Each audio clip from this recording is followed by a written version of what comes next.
"You're not needed there," my father said. I just replied in writing, "I get it." I then froze the group card app, discreetly reversed the birthday cake purchase, and informed the restaurant that there was a dispute pending.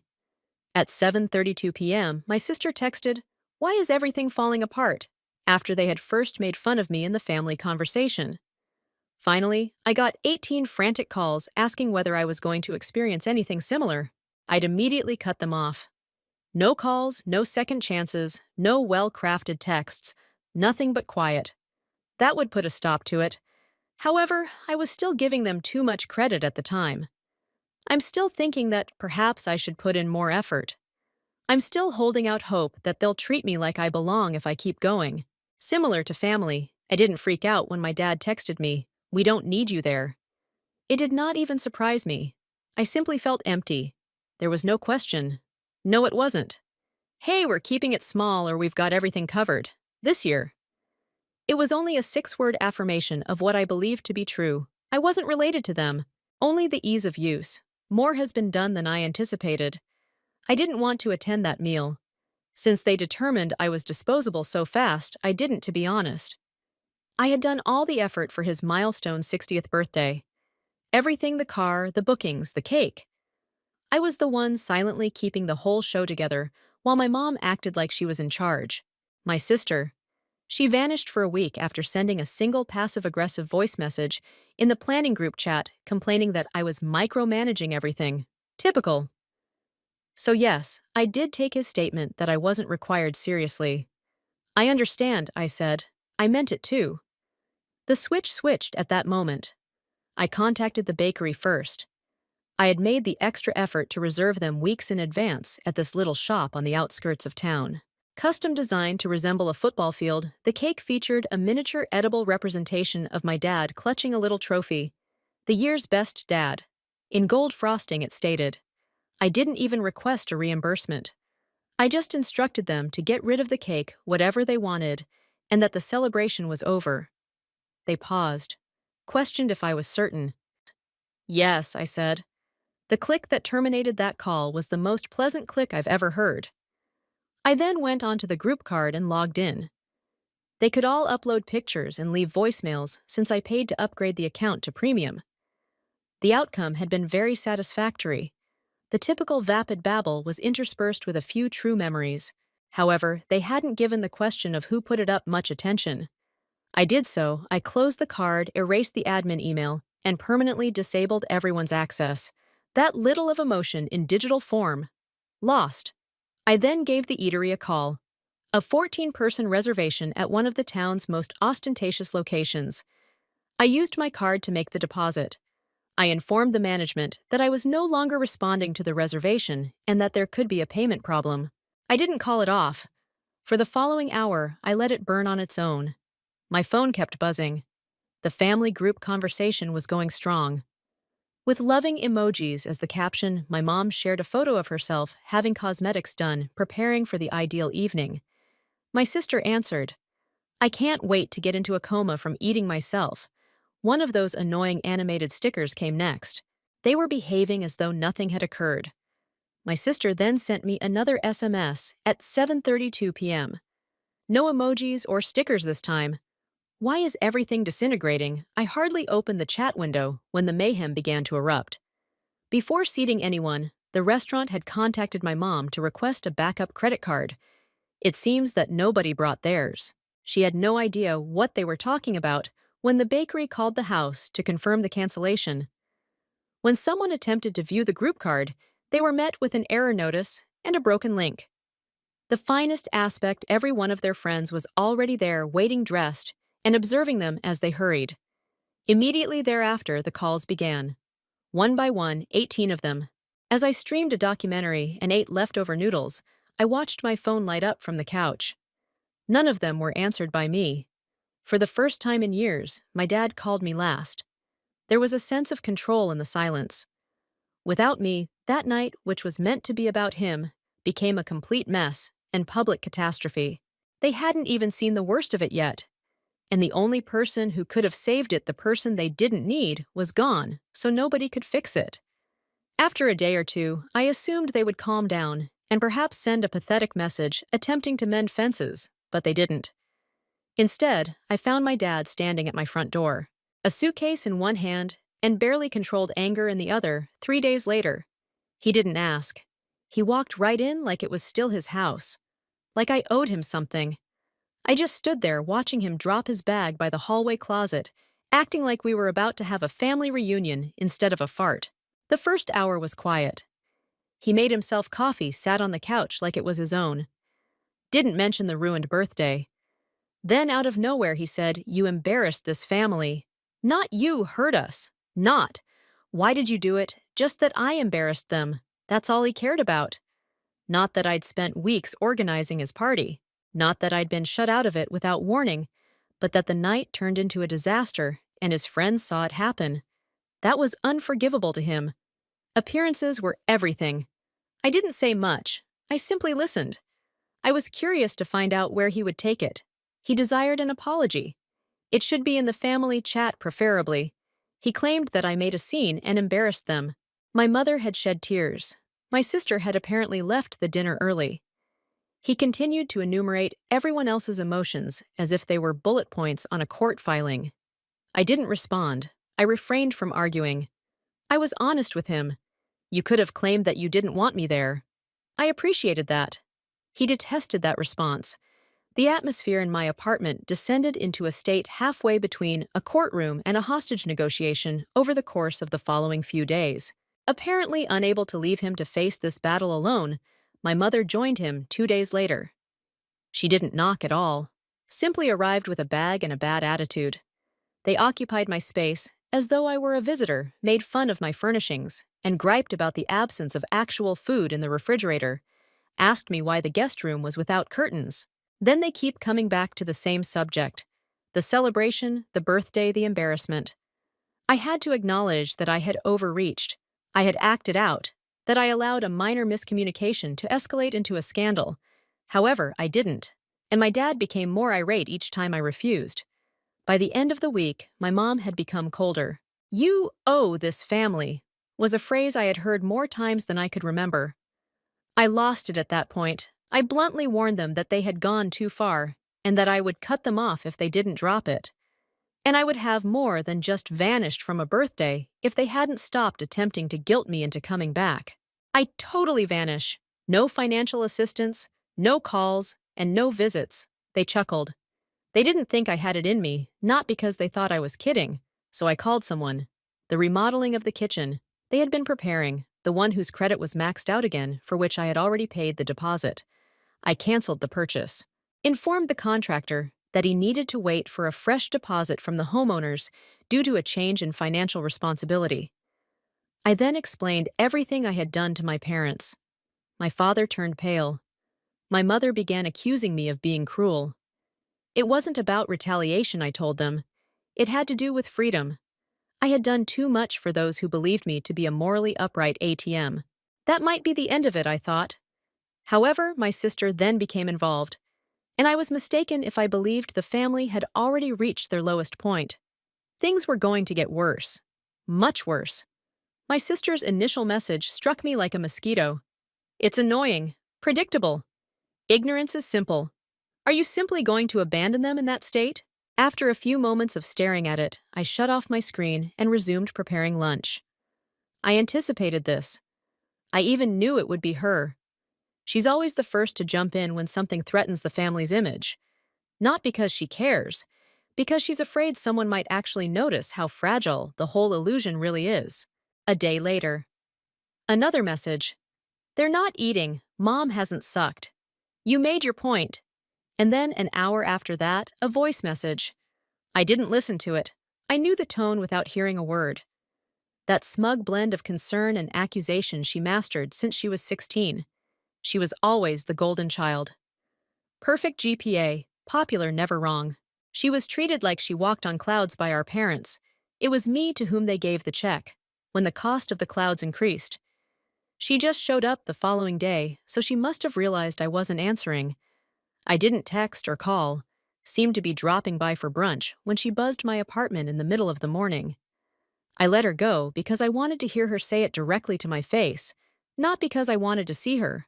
As if this were a casual drop-in, she arrived with a coffee to go, looked around as if she thought I would give her something that I didn't. Will you really drag this out? I said. She said. What specifically did she think I was dragging out? I asked her. She didn't respond. She simply began her prepared speech. It was as if she had practiced it in front of the mirror. She claimed that I had single-handedly embarrassed the whole family, that Mom had been experiencing chest pains, that Dad was too ashamed to go to work, and that people were talking. For what purpose? Retaliation. When I remained silent, she stepped up her efforts. She informed me that I had gone too far and that I needed to make the necessary corrections, that this was merely a miscommunication. Apologizing and ceasing to make matters worse would be the mature thing to do. When they told me I wasn't needed, I asked her one question: where were you? She blinked. Didn't reply. As if I hadn't heard it. So I asked once more, this time more slowly. When they said I didn't have to attend Dad's birthday, where were you? When did I pay for everything backstage when I kept the entire mess together? Where were you? She remained silent. Then she flipped it in the manner of a family. She claimed that I was overly sensitive, that I exaggerated everything, and that everyone is currently in pain. She claimed that since no one else could make things better, she was attempting to do so, as if she was noble because of that. Like I was the bad guy because of that. That's when I mentioned the remodeling. You are aware of the new kitchen Mom's constant boasting. My money is that. I made the deposit payment. I called it off. She did not appear surprised, but her jaw tightened. I then questioned her about her knowledge. I hadn't received a thank you, not once. Not for the reservation, not for the card, and not for the cake. Not even for the upgrade of their home. They didn't express gratitude. We don't need you there, they said. She accused me of being vindictive, using money as a weapon, and acting like an adult rather than playing games with them. I informed her that the true test was the one in which I was supposed to give my all for those who refused to come across the room for me. She expressed her amazement at my increased selfishness.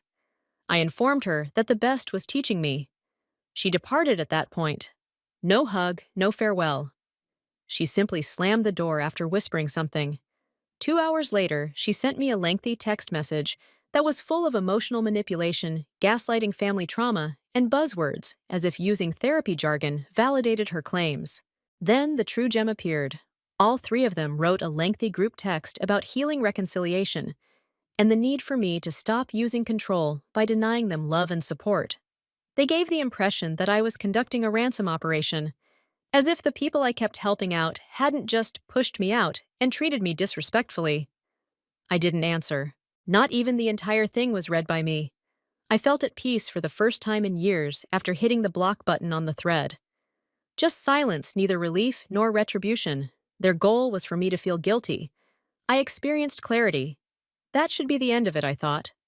The group thread was blocked by me. I didn't answer anybody. I returned to work, rescheduled the kitchen, and cleaned the apartment. This time, I'm the contractor. I felt as though I had just emerged from a cult. It was all more subdued. Easier, no phony affection, no guilt trips. No? Do you have a moment to spare? I then received a letter in my mailbox 5 days after blocking the thread, written by hand. No envelope. As if someone didn't want it traced, it was simply folded once and tucked into the slot. Can we talk, Gates? Was all it said. I'm not like them. No signature. I initially believed it to be from my sister. She had a habit of making herself seem like the exception. The handwriting was shaky, though. Older, not hers. When I looked at the footage from the apartment camera, I discovered something unexpected. My aunt. The sister of Dad. It had been years since I last saw her. The only family member who had ever raised doubts was her. Naturally in silence. When I was a teenager, she once pulled me aside and told me that I didn't have to carry so much for everyone, and that I could say no, but I had listened. I assumed she simply didn't get it. She wrote the number on the back of the page, and I dialed it. The first ring caught her attention. At this old diner close to her house, she asked me to meet her. One of those places where the coffee is burnt and the menus are made of plastic. My main reason for going was curiosity. She appeared older, calm, and exhausted. She didn't inquire about my health. Small talk wasn't how she began. I'm aware that you canceled the renovations, she said. I awaited the verdict, but it never materialized. Then she split a file across the table after taking it out of her bag. She said I didn't touch it. To cover it, your dad asked me to co-sign on my own. He claimed that you were unstable and that you pulled out to punish them. It was so on brand that I laughed, not because it was funny. I didn't co-sign, she said. She didn't trust them, not because she was standing up for me. My stomach turned when she leaned forward and said something. They've used others besides you. Your mother's name appears on credit cards that your sister owns. Last month they went all out and booked a trip. They assured her that you would pay the costs. I was stopped by that. While they were phoning me, I called a vacation. Cruel, erratic, and cunning. They were using someone else's name to plan a beach vacation. Assuming that, as usual, I'd just jump in and fix it. I questioned her about the reason behind her statement. Because I believe you're at last prepared to stop cleaning up their mess, she said. I accessed all of the documentation, including screenshots, credit reports, and statement copies. None of it bore my name, but the patterns were clear. They had previously made promises, borrowed items, and said things. If it caught up with them, they were counting on me to save them. With the file and an odd feeling of vitality, I walked out of the diner. Not anger, not despair, just decide. When I got home, I opened my bank app, locked all of my cards, blocked all of my authorized users, and disconnected all of their connections. I then sent an email. A year ago, when I first suspected that they were using my information for financial leverage, I had discreetly consulted a lawyer, but not to them. Prepare the subject line. I wasn't going to leave now. I was locking the door behind me and closing it. It was like unplugging a drain that had been consuming me for years when I cut off the accounts. No big meltdown or explosion occurred, just a subtle change in power that I was unaware I still possessed. But the silence was short-lived. I discovered a series of emails from a Puerto Rican resort when I woke up 3 days later. The balance for one of them was $350. Another had my sister's email address as the contact, but my mother's name was on the reservation. I read them twice. As it happens, they made a vacation reservation without telling me. My sister, her father, her mother, and even her boyfriend, assuming that I would pay for it as usual. However, because I had shut everything down, the balance hadn't cleared. I took my sister's call that same afternoon. She didn't greet me, jumped straight in. "What on earth is the matter with you?" I said nothing. She spent the entire 3 minutes running. Claimed that on Dad's birthday, I would make them look foolish. All right. In any case, however, I was now actively working to undercut them, financially damaging Mom's credit, and the resort was threatening to take legal action, saying that if this turned up on a background check, she might lose her job. I questioned her about why she used her mother's name to book the trip. "Because that's how we've always done it," she said. They had been using each other's names, switching balances, and rearranging debt like furniture for years. And now they were quietly admitting it in the hopes that I would eventually show up and tidy up the mess. I informed her that I no longer did that. "You believe you are superior to us because you cut us off?" she inquired. "No, it frees me," I said. "I was acting out," she said. Claimed that I wasn't like this. Claimed that this resentful side of me was only a phase and that she knew the true me. Finally, I told her that this was who I really was, that no one was being punished by me. I was simply moving away from those who had used me as their little dysfunctional performance, a financial tool, an emotional sponge, and a background character. Then she fell silent. Incredibly silent. Then she said it. "You are no longer family." She didn't scream it. She said it like she was telling me. The weather cold final. And you know what? It continues to hit. I had been clinging to a version of her, not because it wasn't true. There was a version of each of them that never existed. A part of me probably always hoped that one of them would see through the confusion, come forward, and correct us. But instead, they got so caught up in their own lies that they were unable to even identify the hand dragging them out. I didn't scream or fight. I simply said, "All right." She ended the call. I opened all of my files while drinking a glass of water on my couch that evening. I locked down every document, deleted them from all accounts, and completed the legal documents that would cut them off from anything associated with my name. Bank authorizations, health proxies, and emergency contacts. Then I took an unexpected action. I wrote them a letter for the sole purpose of writing it not to send. I told them everything. How I used to wonder why I wasn't good enough at night. How each time they fought, I put the blame on myself. Each time they left me out. How I kept asking myself if I could just put in more effort, earn more money, and smile for longer. They evolve, however, they didn't. I didn't need them to now, either. I burned the letter in the kitchen sink after folding it. Retaliation didn't feel like it. It had the feel of a funeral. For the first time in my memory, I wasn't waiting for someone to text me when I was in line at the grocery store a week later. I wasn't looking for any unusual charges on my account. I wasn't expecting to sit on someone else's mess. As I stood there, it occurred to me that I had not missed them. I missed the person I believed them to be. Do you believe that leaving family is like closing the door? As if there would be an echo, something final, something loud. In actuality, though, it's more like shutting off the faucet. The silence feels strange at first, but the noise stops, as if you had forgotten something. I anticipated mayhem, a final stand, perhaps even an apology tinged with guilt. Instead, I received nothing. Total purposeful silence, not even messages that are passive-aggressive. Birthdays are not recognized. Don't post phony updates.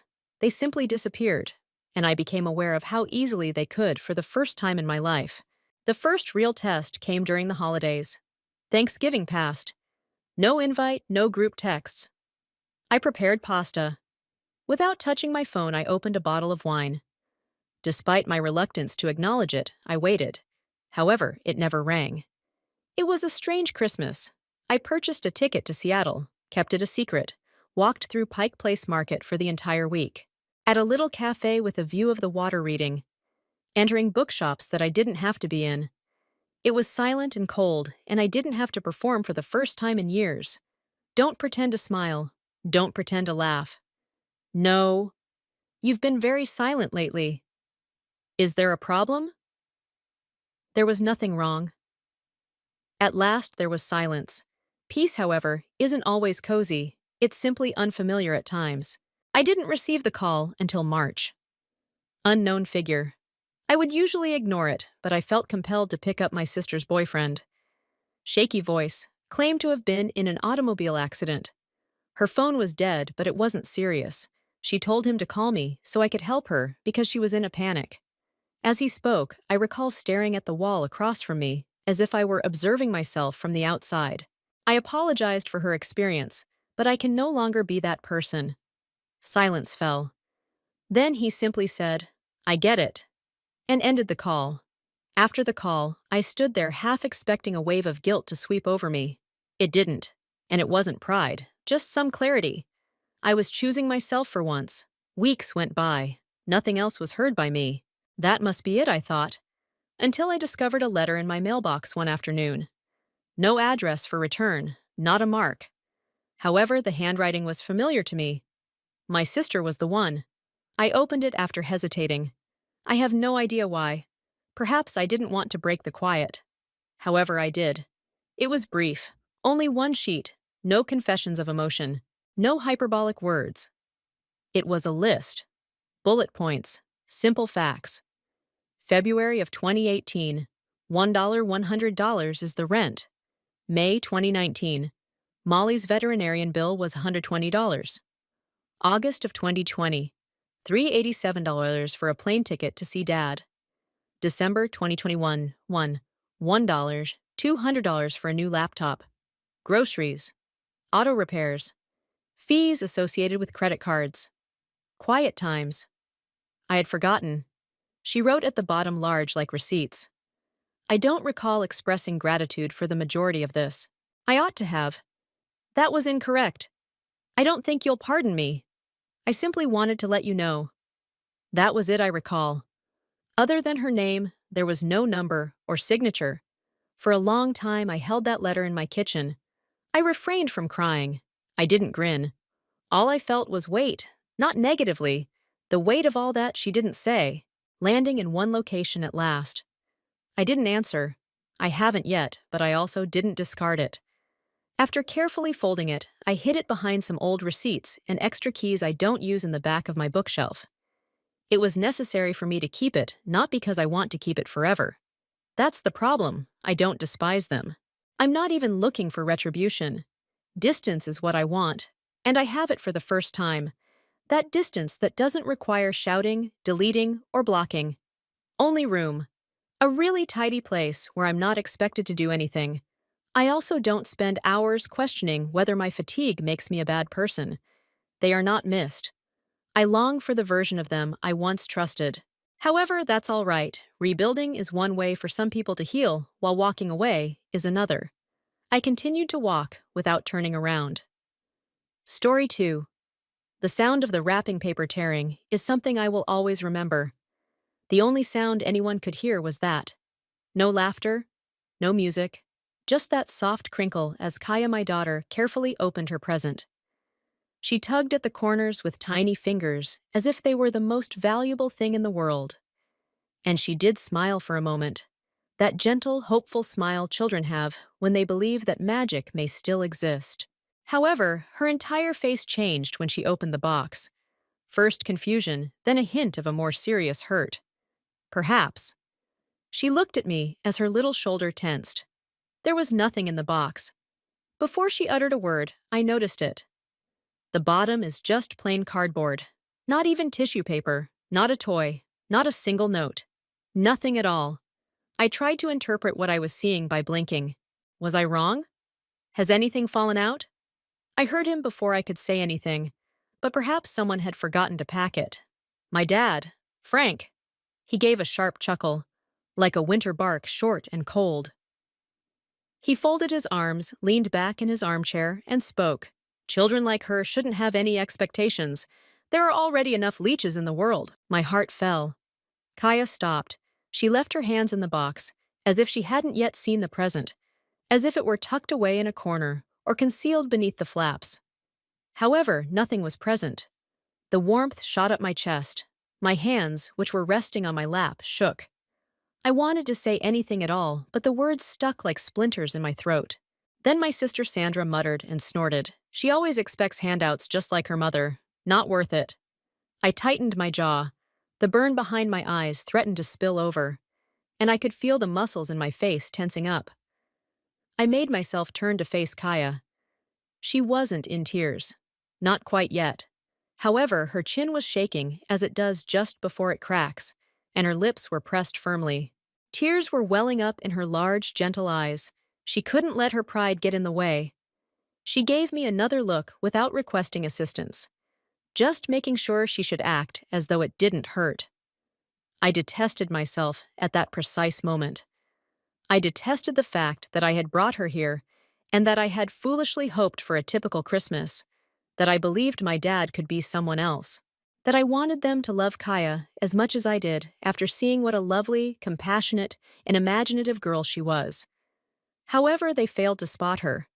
She was simply an extension of me to them, a reminder of my failure and divorce. According to them, my life was a mess. With the exception of the gentle hum of the heater and the ticking of the grandfather clock behind Frank's chair, the room was completely quiet. Like it was building to a moment I wasn't prepared for. Every second sounded louder than the one before it. Kaya once more glanced down at the empty box. She touched the edge with her fingers.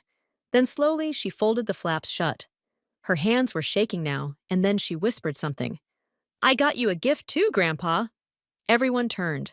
Frank looked up, that smug grin still on his face. "Oh yeah," he said, half laughing. "This'll be good."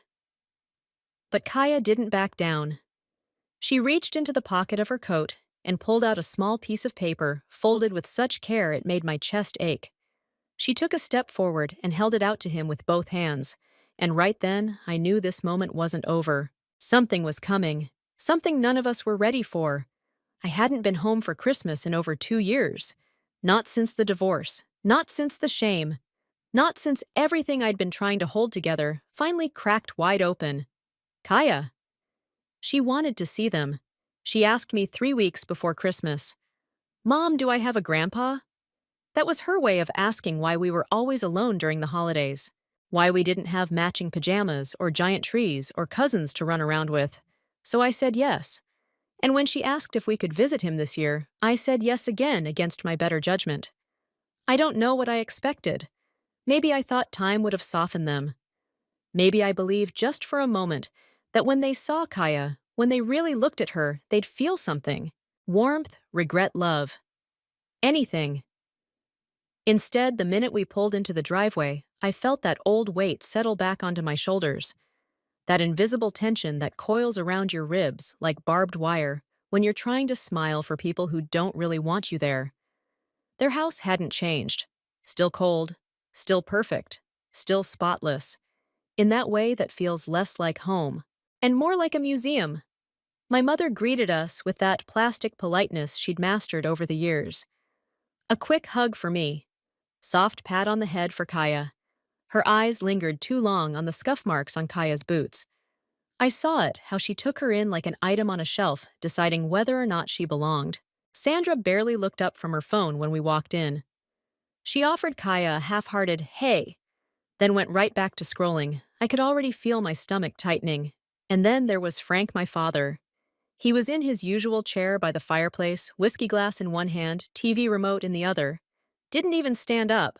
Just gave a nod and muttered, "Didn't think you'd actually show up." That was his way of saying hello. Kaya gave him a shy wave, her mitten fingers poking through the wool.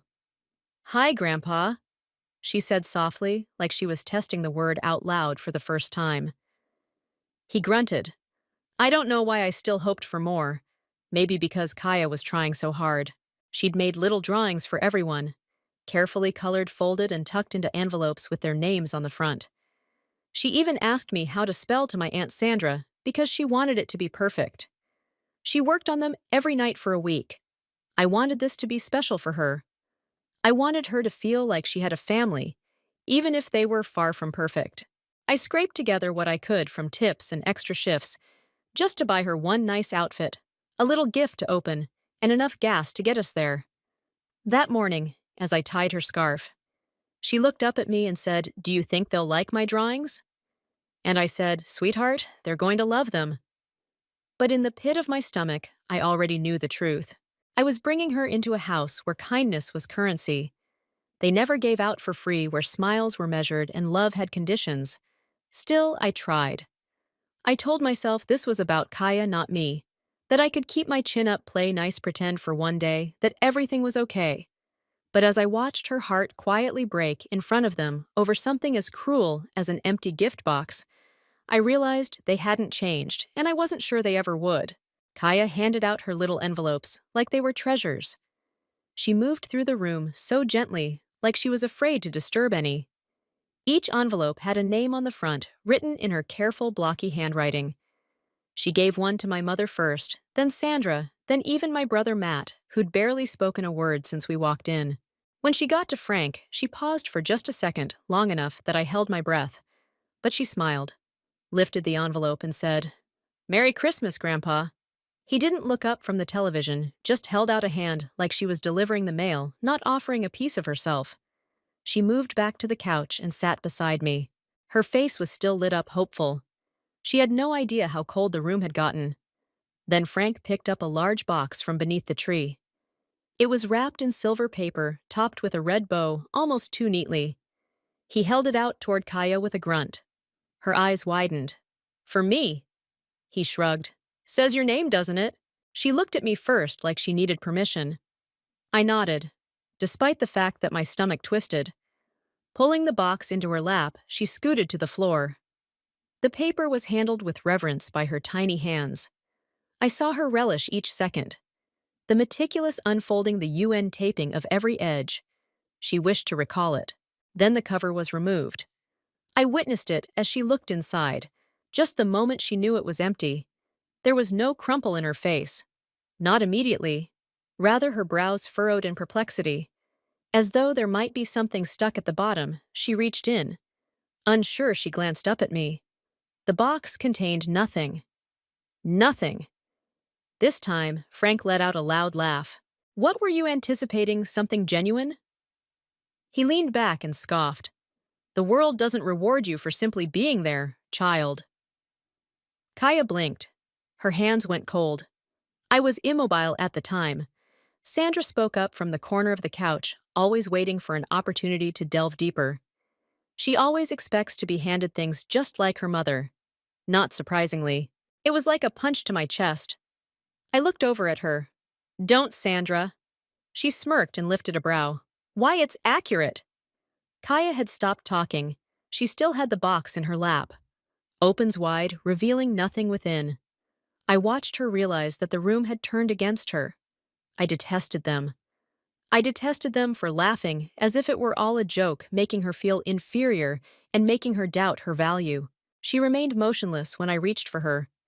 She simply stared at the box as if she waited long enough inside, it would somehow fill itself.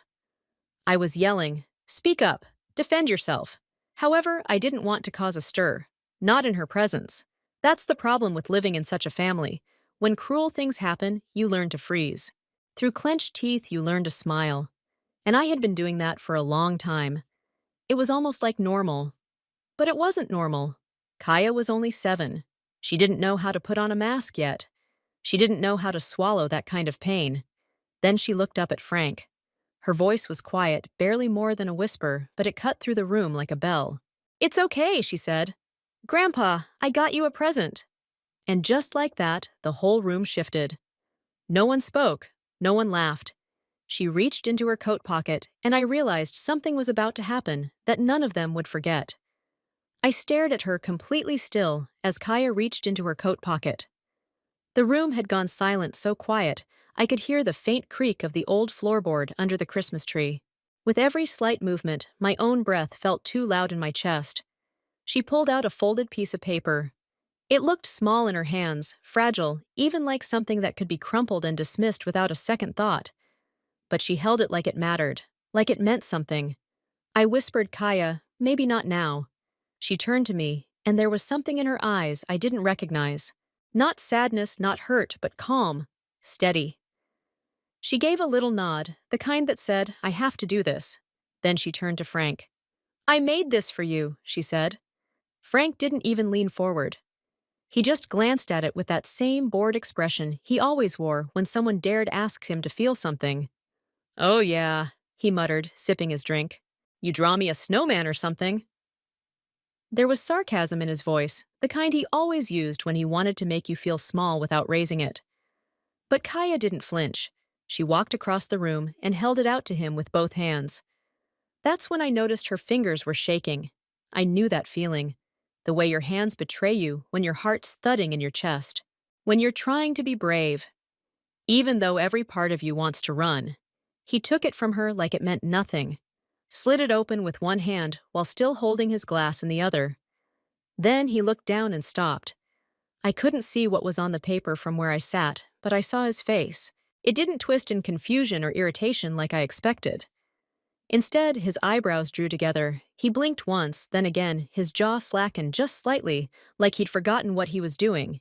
The entire room seemed to lean in. "What is it?" Sandra asked, impatient. He didn't answer. He just stared.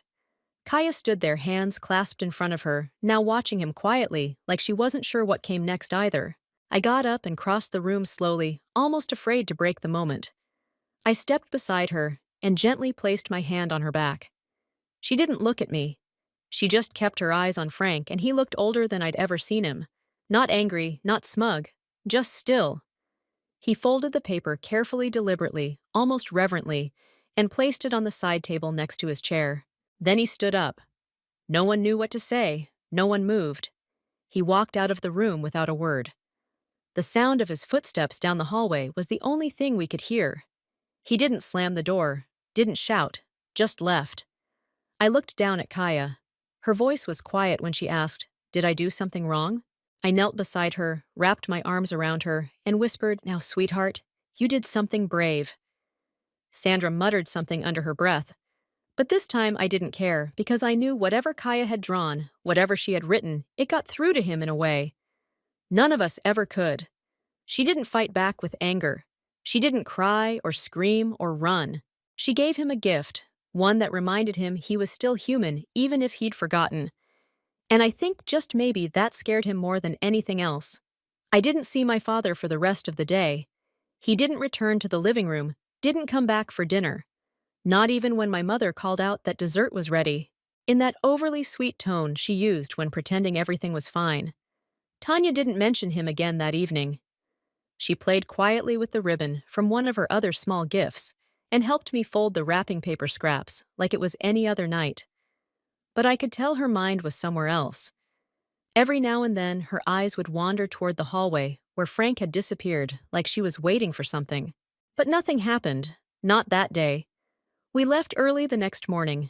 I told them we had plans back in the city, but the truth was, I couldn't bear to spend another second pretending. Sandra didn't even rise to bid farewell. My mom gave me a plate of leftover ham wrapped in foil and advised me to drive carefully. Nothing about what transpired.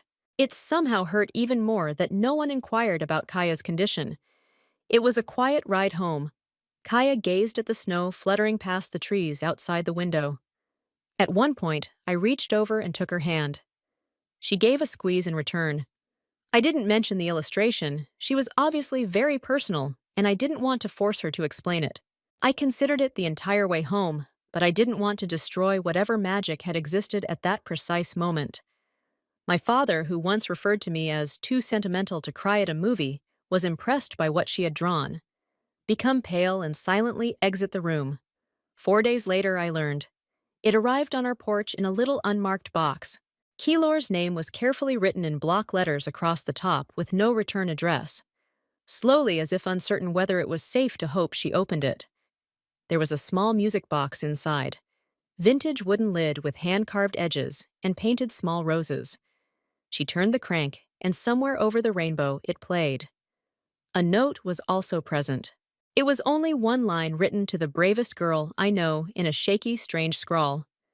I appreciate you keeping her in mind. We didn't need a signature, but there was none. Like it was made of gold, Kaya held the box tightly to her chest. At first, she remained silent. She simply grinned while holding it.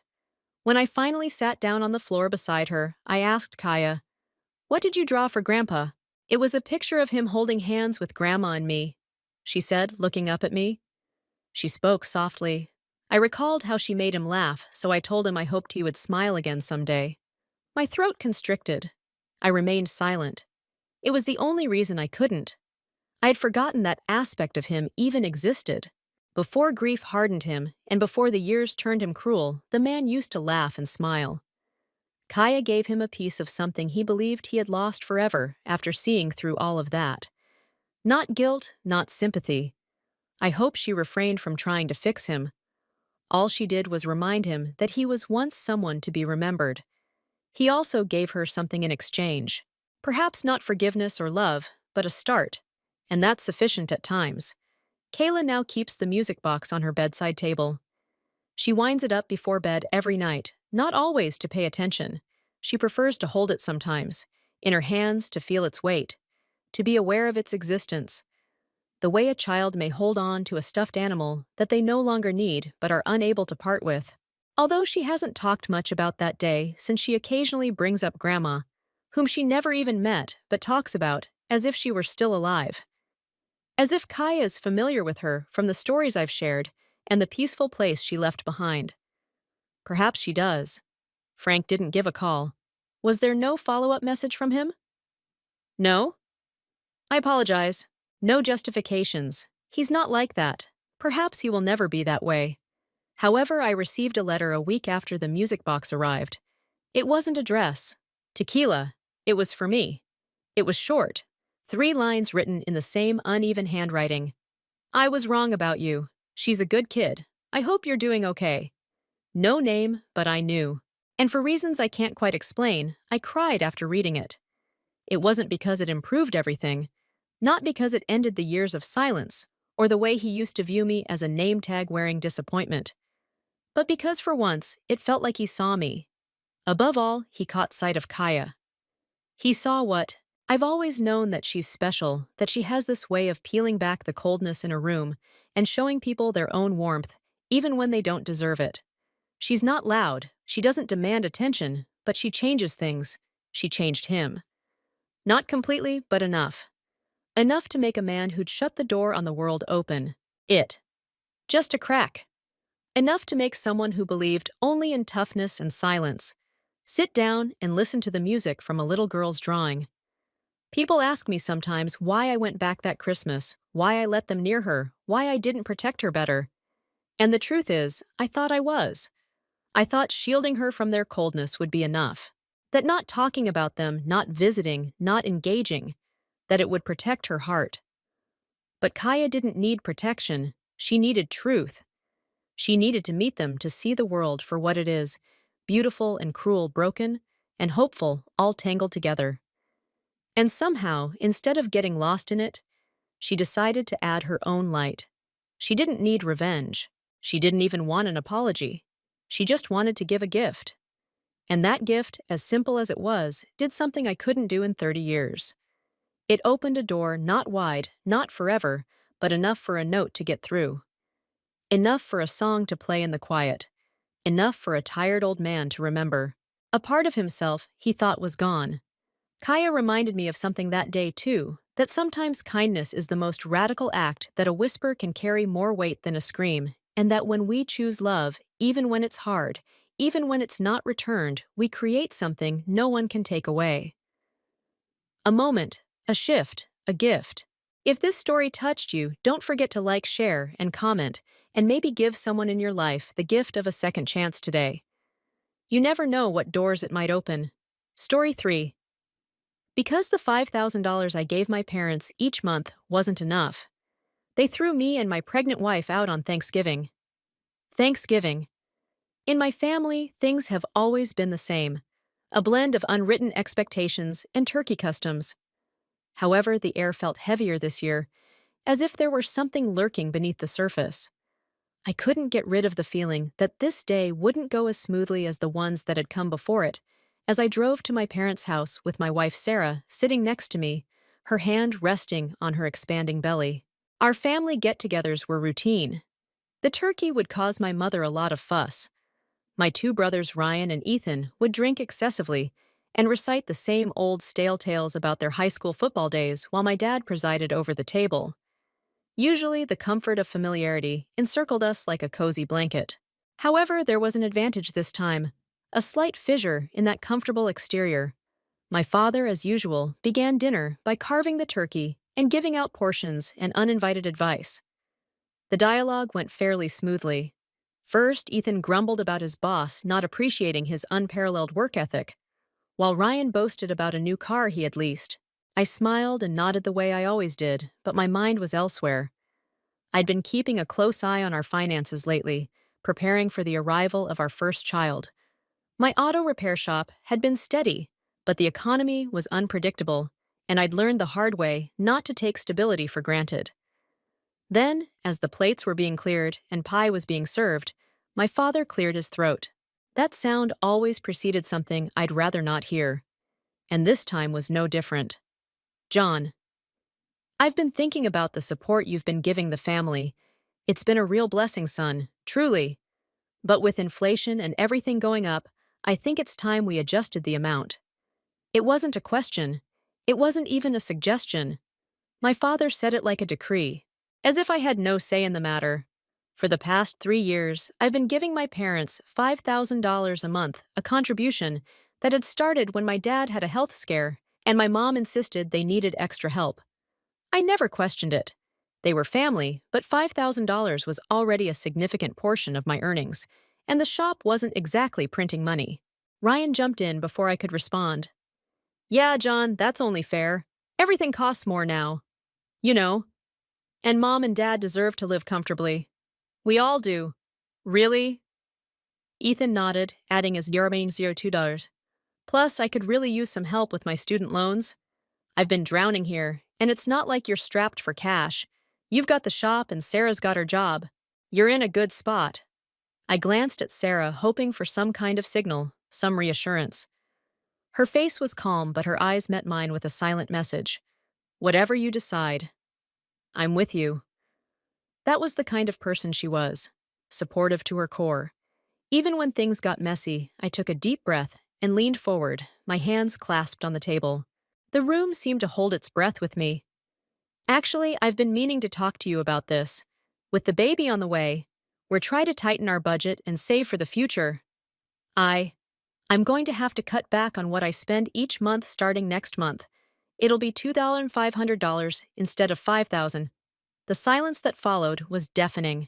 My father's face turned a shade darker, and my mother's fork clinked against her plate as she froze. Bite. Ryan and Ethan exchanged incredulous looks before turning their gaze back to me. What do you mean, cut back? Ryan finally asked, his voice rising. Do you have any idea how much we count on that money? Ethan was less subtle. That's a joke, right? You can't just decide to cut us off like that. Family helps. Family! The words hit harder than I expected, like a punch I didn't see coming. Family helps. Family! Wasn't that exactly what I've been doing for years? I never demanded anything in exchange. I never grumbled about the wait. And now, I was the villain when I needed to change my priorities. At long last, my father spoke up. We brought you up better than this, John. I assumed you knew how important it is to take care of yourself. You are disappointing all of us if you break this promise. Under the table, I sensed Sarah's hand on my arm, a tiny anchor that kept me rooted. My resolve remained unwavering. I said, maintaining a steady tone, I'm not backing down on anything. I'm getting used to our new situation. I can't put you ahead of my own child as you are requesting. The tense atmosphere in the room was oppressive. With a start, my mother got up and started washing dishes while whispering something about unappreciative kids. My brothers didn't look at me. They had a mixture of disappointment and rage on their faces. Steel could be scorched by my father's glare. At last he spoke once more. I had never heard him speak in such a cold tone. You might be better off leaving. Spend some time reflecting on what matters most. I refrained from arguing. I stood with Sarah. Without saying another word, we gathered our coats and walked out the door, closing behind us. I could feel the burden of what had just transpired pressing down on me. The course was heavier than I had anticipated, and I had finally stood my ground. There was a silence that weighed more than words on the drive home from my parents' house. Sarah sat next to me with her hand on her stomach, glancing occasionally in my direction. Even though I could feel the weight of her stare, I managed to keep my eyes on the road and hold on to the steering wheel a bit more tightly than I should have. My mind replayed the entire dinner scene, each word and glare getting more intense with each playback. We arrived home, and I sank into the couch after shrugging off my coat. There was silence in the house. The only sound that broke the silence was the gentle hum of the refrigerator. Sarah took a seat beside me. She had a determined and concerned look on her face. She didn't mince words. She revealed to me that she had been silently witnessing my family take advantage of me for years. Her words struck hard because they were true even though they weren't intended to cause pain. I had always gone above and beyond for them, and she pointed that out. I had responded without hesitation to the emergency calls and the never-ending checks, the things I had given up for which I never received gratitude. Sarah brought to mind how my father's approval felt more like a leash than a boon, how my brother's needs always seemed to take precedence over mine, and how my mother had always used guilt to control me. She was honest, not angry, and I knew in my heart that all of that was true, so it hurt. As I sat there, I kept thinking about the times in the past, such as when my mother called me crying and said they would lose the house if I didn't help. Later, I learned that they had been preparing for a trip or that Ryan had borrowed money to fix his car, only to arrive a week later with a new gaming console. Even Ethan, who was having financial difficulties, was skilled at obtaining funds for weekend trips and concert tickets while conveniently neglecting to reimburse me. I had overlooked the pattern for too long because, after all, family helps family. Sarah's voice interrupted my train of thought. She made me realize what was important right now. The one we were creating our family. Our child should be the priority, not the afterthought, she said, placing my hand on her belly. In my mind, it was like a switch flipping. I had been operating on autopilot for years, following the rules without considering whether they were just or sustainable. But now that I was looking to the future and developing inside of Sarah, everything became clear. As I stretched myself to satisfy everyone else's expectations while ignoring my own needs and goals, I came to the realization that I had been pouring from an empty cup. The more I helped, the less my family seemed to appreciate it, and they had taken my assistance for granted. Money wasn't the only factor. It had to do with boundaries and respect. I had neglected to establish certain things because I was too scared of disappointing them. I made a choice that night while I lay in bed and gazed at the ceiling. Reducing the amount of money I gave them wasn't the only thing at stake. I wanted to take back my life and give my child the kind of example I desired. I couldn't continue to give up my security and happiness for those who viewed me merely as a resource. It was time to set boundaries for Sarah and our unborn child, as well as for myself. They were entitled to a father and husband free from responsibility and guilt. I explained my plan to Sarah the following morning. I was going to have a final conversation with my family, but I would not be negotiating this time. My offer of $2,500 wasn't a concession. This was the last offer. The payments would then completely cease. After years of my assistance, it was time for them to make their own decisions. Sarah nodded, her expression composed yet determined. She didn't say much, but I could tell everything I needed to know from the way she squeezed my hand. I felt like I had clarity for the first time in years. The burden on my chest no longer felt as oppressive, and I was confident that I was acting in the best interests of Sarah, our child, and myself, regardless of the outcome of the talk with my family. I prepared for the talk for the remainder of the day. I mentally reviewed everything, expecting their arguments, guilt trips, and outbursts of rage. But whatever the case, I wasn't going to back down. They were no longer the focus of this. It was about defending my family and at last prioritizing us. I experienced an odd mixture of resolve and anxiety as the sun went down that night.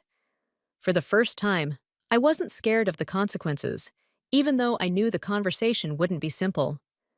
I couldn't continue living my life according to my family's expectations, even though they might not comprehend and may never forgive me. At all costs, it was time to regain control. I felt weighed down on the morning of the visit to my parents' house. I knew it wasn't fair to drag Sarah into yet another family dispute, so I left her at home. This was my battle, and I was going to fight to the end. I practiced my remarks while driving to their house, but I knew in my heart that they would somehow misrepresent what I had to say. They had a pattern like that: guilt, deception, and manipulation under the guise of concern. My mother met me at the door when I got there. Her eyes were sharp, her smile forced. My brothers and father had already taken their seats in the living room. Tension was in the air before I had even said a word. My father started talking about sacrifice, loyalty, and family before I had a chance to sit down. Ryan and Ethan quickly followed suit, repeating the same stale justifications about how much they depended on me and how my contributions had kept the family afloat. However, this was not a conversation. An ambush occurred. They didn't want to hear my side of the story or accept the sacrifices I had already made. Rather, they viewed my visit as a chance to exert pressure on me to change my mind. I gave them space to speak. They enumerated all the reasons I owed them, more their voices overlapping. Even though I was tired, I remained silent, waiting for the right opportunity to break through the clamor. Even though my heart was racing, I spoke steadily. I informed them that I wasn't there to debate or defend my decisions. I clarified that I wouldn't change the decision to lower the monthly payments and that it wasn't made hastily. I reminded them that my priorities had changed and that I now had my own family to consider. Before my words could fully register, the conversation descended into animosity. After accusing Sarah of poisoning me against him, my father's face darkened. With a nod of agreement, my mother described Sarah as controlling and selfish, her voice quivering. Ryan and Ethan even added that I became aloof and irrational after I married her. I resisted letting them see how painful their attack was. I was aware that they were attempting to break me by making me feel bad enough to give in.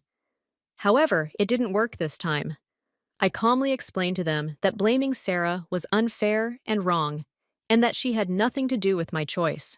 I reminded them that I had been there for them consistently for years, long before Sarah and I had even met, and that their inability to accept responsibility for their own lives was the true problem, not her influence. At that point, my father struck me in a way I hadn't anticipated. With a stern and cold voice, he stood up and warned me that if I abandoned my financial commitments, I would also abandon the family. Family, he said, was not something you could choose when it was convenient, and I didn't belong if I couldn't be relied upon to contribute. For a brief moment, the words lingered in the air like a death knell. I could feel their weight, the finality of his statement. However, as I surveyed my brothers' and parents' faces around the room, I came to a realization. They were no longer my family. Not in the important way. Family was meant to be about respect for one another, love and support. Our relationship was transactional with dollar signs serving as a gauge of my worth. With each step I took toward the door, my resolve grew stronger. I didn't try to convince them of my point of view or engage in an argument. They obviously never would. I turned back just long enough to record the moment, not because I hesitated, but as I reached for the doorknob.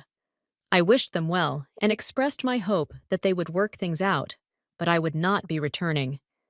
It was like taking off a thick coat when you left that house. I had years of caring. For the first time in a long time, I felt as though I could breathe in the crisp air outside. I reflected on what had transpired, the relationships I had severed, and the burden I had left behind as I drove home. Although it wasn't painless or easy, it was required. Sarah was waiting for me when I arrived home. Her face was a mixture of relief and worry. I explained the situation to her. Every accusation, every word. She did not interrupt as she listened. She put her hand on mine. She just told me that I had done the right thing when I was done. And I believed it for the first time. I experienced an odd range of emotions as I lay in bed that night. I was grieving for the family I believed I had, and holding out hope for the future I was creating. Although I had no idea what would happen next, I was certain of one thing. There was no turning back now that I had finally taken charge of my life. It only took a few days for the negative effects of my decision to sever my family's ties to surface. My brothers and parents posted a ton of carefully worded accusations that were meant to make me look like the bad guy on my social media feed. Although they didn't specifically mention me, anyone who knew us could tell. Phrases like, "Family deserves loyalty, not abandonment," and "Some people forget where they come from," were strewn all over their pages, eliciting pity from friends and family. Even more hurtful were the remarks below. Individuals who were unaware of the true situation expressed their support for my parents by accusing me of being ungrateful and self-centered. Even though the words were hurtful, I didn't answer. I had no intention of giving them that satisfying action, and engaging would only entangle me further in their web of manipulation. In the midst of the confusion, Aunt Linda's voice unexpectedly reached out to me. For as long as I could remember, she had been the family's black sheep. I had grown up hearing tales of her leaving the family, relocating, and severing ties, back then. I had come to believe the story my parents had taught me, but now I had a different perspective. Linda called me in a soothing, calm voice. She wanted to let me know that she completely understood what I was going through after seeing the post. In many ways, her story was similar to mine. She had been coerced into giving my grandparents financial support years prior, but she was always being asked for more. The family turned against her when she finally made a decision, accusing her of being cold-hearted and self-centered. It was like the first time you looked into a mirror, as she described those experiences. I felt less isolated. She reminded me that defending myself wasn't just about the money. It was also about refusing to be controlled and ending a toxic cycle that had been allowed to continue for too long. I was reminded that I wasn't the issue by Linda's words, which were a lifeline. A family dynamic based on entitlement and control was the issue. Despite Linda's assistance, the pressure persisted. The next thing my mother did was leave a heartfelt voicemail. As she talked about her declining health, her voice faltered. She said my actions were stressing her out, and if I really cared about her, I would change my mind.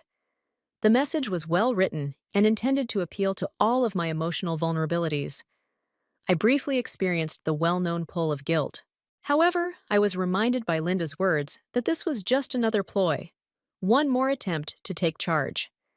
My mother had always been skilled at using her health to her advantage, and I wasn't going to fall for it this time. I didn't answer and erased the voicemail. My resolve is unwavering, but my heart is heavy. I told Sarah everything that evening. Quietly, she listened. Her face was a mixture of pride and pity. She said she had never been more proud of me when I was done. Her words gave me the willpower to continue, but they didn't take away the hurt of what was happening. I was fighting for more than myself. The family, was what I was fighting for. We were creating a family free from the poison I had been exposed to growing up. I was done playing their game, but the battle with my family was far from over. I wasn't going to back down even if they posted anything they wanted and spread any lies they thought were necessary. I had the advantage for the first time, and I had no intention of giving it up. It wasn't simple, but I had to make the decision to stop providing for my family. Every deceptive post voicemail filled with guilt and muttered accusation only made me more determined. I was now aware that their love had always been conditional, and I no longer wanted to incur that cost. Maintaining their stability and happiness at the expense of my own was not my responsibility. My life had changed in ways I never would have thought possible. A few weeks later, Sarah and I held our daughter Ella for the first time after she was born. I experienced an unadulterated, unconditional love that I had never experienced from my own family. Despite her fragility and small size, she became my fulcrum in that instant. When I looked at her, everything I had been fighting for, the boundaries, the tough talks, the painful breaks, made sense. With Ella's arrival, she deserved parents free from toxic expectations, able to fully concentrate on creating a loving and safe home. My priorities took a further turn. Diaper changes and restless nights became the new normal, but I didn't mind. Every grin and small handshake served as a reminder of the reasons behind my decisions. I became closer to Sarah than before. For the first time in years, I felt completely at peace as we reaffirmed our commitment to one another and our daughter. My family's pressure started to lessen over time.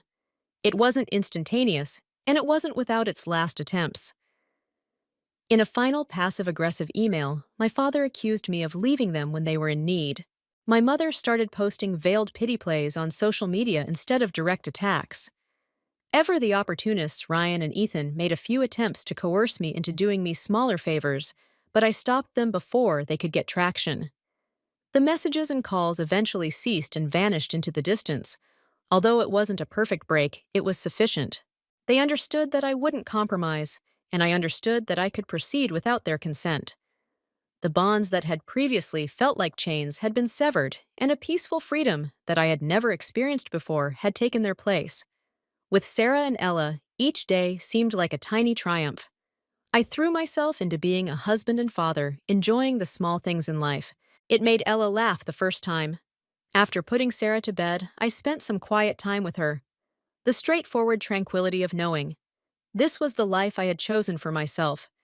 The atmosphere felt lighter as a result of my family's expectations no longer hovering over me.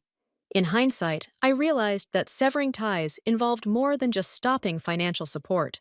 Redefining what family meant to me was the goal. It had nothing to do with blood or duty. It was about respect, love, and caring for one another. I was determined to give Sarah and Ella the life they deserved because they were now my family. Although there were some scars from the journey, I wouldn't alter a thing. I felt for the first time that I was living my life according to my own terms, because of the choices I had made that had brought me to this point. Elle's little hand was gripping my finger as I held her in my arms. I was certain I had made the right decision. It was my home, my family, and my future. And it was sufficient. Story 4. At brunch, my mother said, "All we're trying to do is be kind even to you. Don't believe you are important." My uncle chuckled. My father remained silent. I nodded, took a sip of coffee, and walked out in silence. The cabin they all adored appeared 2 weeks later, sold. After that, I flagged the family's subscription cards closed their shared credit line and waited. My phone was overflowing with messages from the family chat that night. After that, I got the first call. I initially believed I had misheard, but I was mistaken. In public, my mother actually said it aloud. With reckless abandon, my uncle let out a loud laugh that sounded like the punchline to a well-done roast. My father remained silent. Nothing. As if she had made a remark about the weather, he simply continued to eat. The words weren't the only thing. They said it in front of my sister, my uncle's wife, and my cousins, as if they were acting, as though I were the family joke. Additionally, this was just another Sunday performance. Shame rose hot and bitter in my throat. I didn't feel guilty about my identity or my past actions. I felt embarrassed because I had sat at that table thinking that perhaps they had a different opinion of me now that everything I had helped with had changed, and that perhaps this time would be different from the others. They weren't embarrassed, though. My mother was grinning as if she had finally expressed what she had been considering for years. My uncle chuckled as if it were his prize for being there. Not even looking up from her phone did my sister. My father simply consumed his eggs. That's what stuck in my memory. He remained silent. I experienced a surge of anger, solid quiet. However, I maintained my composure. I didn't cause any trouble. I nodded, sipped my coffee, slowly got up, and walked away silently. My name was not called. I was not followed. Nobody even appeared shocked. The sun was shining too brightly on the pavement when I walked out into the parking lot. Got into my car, sat for a minute, and then drove home with the windows down and no music playing. It was just me, the wind, and an unabated buzzing in the back of my head. I had already decided by the time I pulled into my driveway. No retaliation, don't shout, simply take it out. Quiet, tidy, and comprehensive. The first target was the cabin. It was always the family cabin, according to my parents, as if we had all contributed. The portion where I paid for the foundation roof repairs and new plumbing was omitted. The name on the deed was mine. They behaved as though they owned it. Family vacations and holiday weekends, BBQs for the 4th of July. I signed into my work's real estate platform. I made the listing draft that I had been keeping for months live. In 5 days it is sold. Offer in full cash, no counter. Lost. Then when my parents needed a new washer and dryer set but lacked the funds, I opened a shared credit line for them. For the past 6 months, I had been making the minimum payments in silence. They didn't even recall that I owned the account. I canceled the auto payments and closed the account, leave the calls to the bank. I then pursued their Amazon cards. With their own cards on file and connected to my primary account, they had been using the Prime subscription that I had paid for. I reported all 3 for questionable behavior and opened a support ticket requesting that the household account be completely closed. Around 9:40 that evening, the family group chat began to explode. My sister, why has my Prime membership been terminated? Has anyone been compromised? The cabin was taken off the calendar by my cousin, Mom. 3 question marks, that's all. It was still a mystery to them. None of them brought up the branch, and I still hadn't put it together. None of them inquired about my well-being. They were simply perplexed. Irritated. Rightfully so. My phone then buzzed once more. Not a family call, not a text. The number was unidentified. I replied. It was my mother's attorney. Around 7:15 the following evening, the call came in. I was sitting in my house with a bowl of cold pasta, disregarding the 5th family chat message. Unknown figure. Something urged me to answer, even though I was on the verge of leaving it on voicemail. Hello, I'm Carol Walker. In certain continuing family arrangements, I speak on behalf of your parents. I hoped we could talk for a while. Her tone was composed, polished, and practiced. I remained silent. Just wait, she added. Your dad has requested that the car be retrieved. 2 years ago, you gave him a gift. He plans to give the title to one of my colleagues. He's asking for the car to be returned right away, and I know it was a gift. I just stared out the window for a few seconds. It didn't surprise me. Not at all. The cabin, the credit line, and the accounts were all taken away from them. They were now searching for scraps. The car wasn't the point. Making sure I understood that they still had power and could attack me at any time was the goal. When and where, I asked her. She sounded somewhat taken aback, as if she had anticipated a brawl. She provided me with their address and a time for the following day. Before she could say anything more, I hung up after telling her I would be there. I cleaned the car the following morning and removed everything that belonged to me, including the charging cable, the backup registration, and the old sunglasses that were in the glove box. It was odd but not depressing, just the last one. Like closing a file you'd had open for too long. It was precisely 1 p.m. when I drove to their home, same driveway I used to shovel when I lived at home, same hedge that always died in the winter and came back in crooked patches. I parked, got out, and rang the doorbell once my mom answered. Behind her was my dad, arms crossed, just watching. My sister was inside too, stretched out on the couch with her phone pretending not to be interested. She was wearing the same hoodie I bought her last Christmas.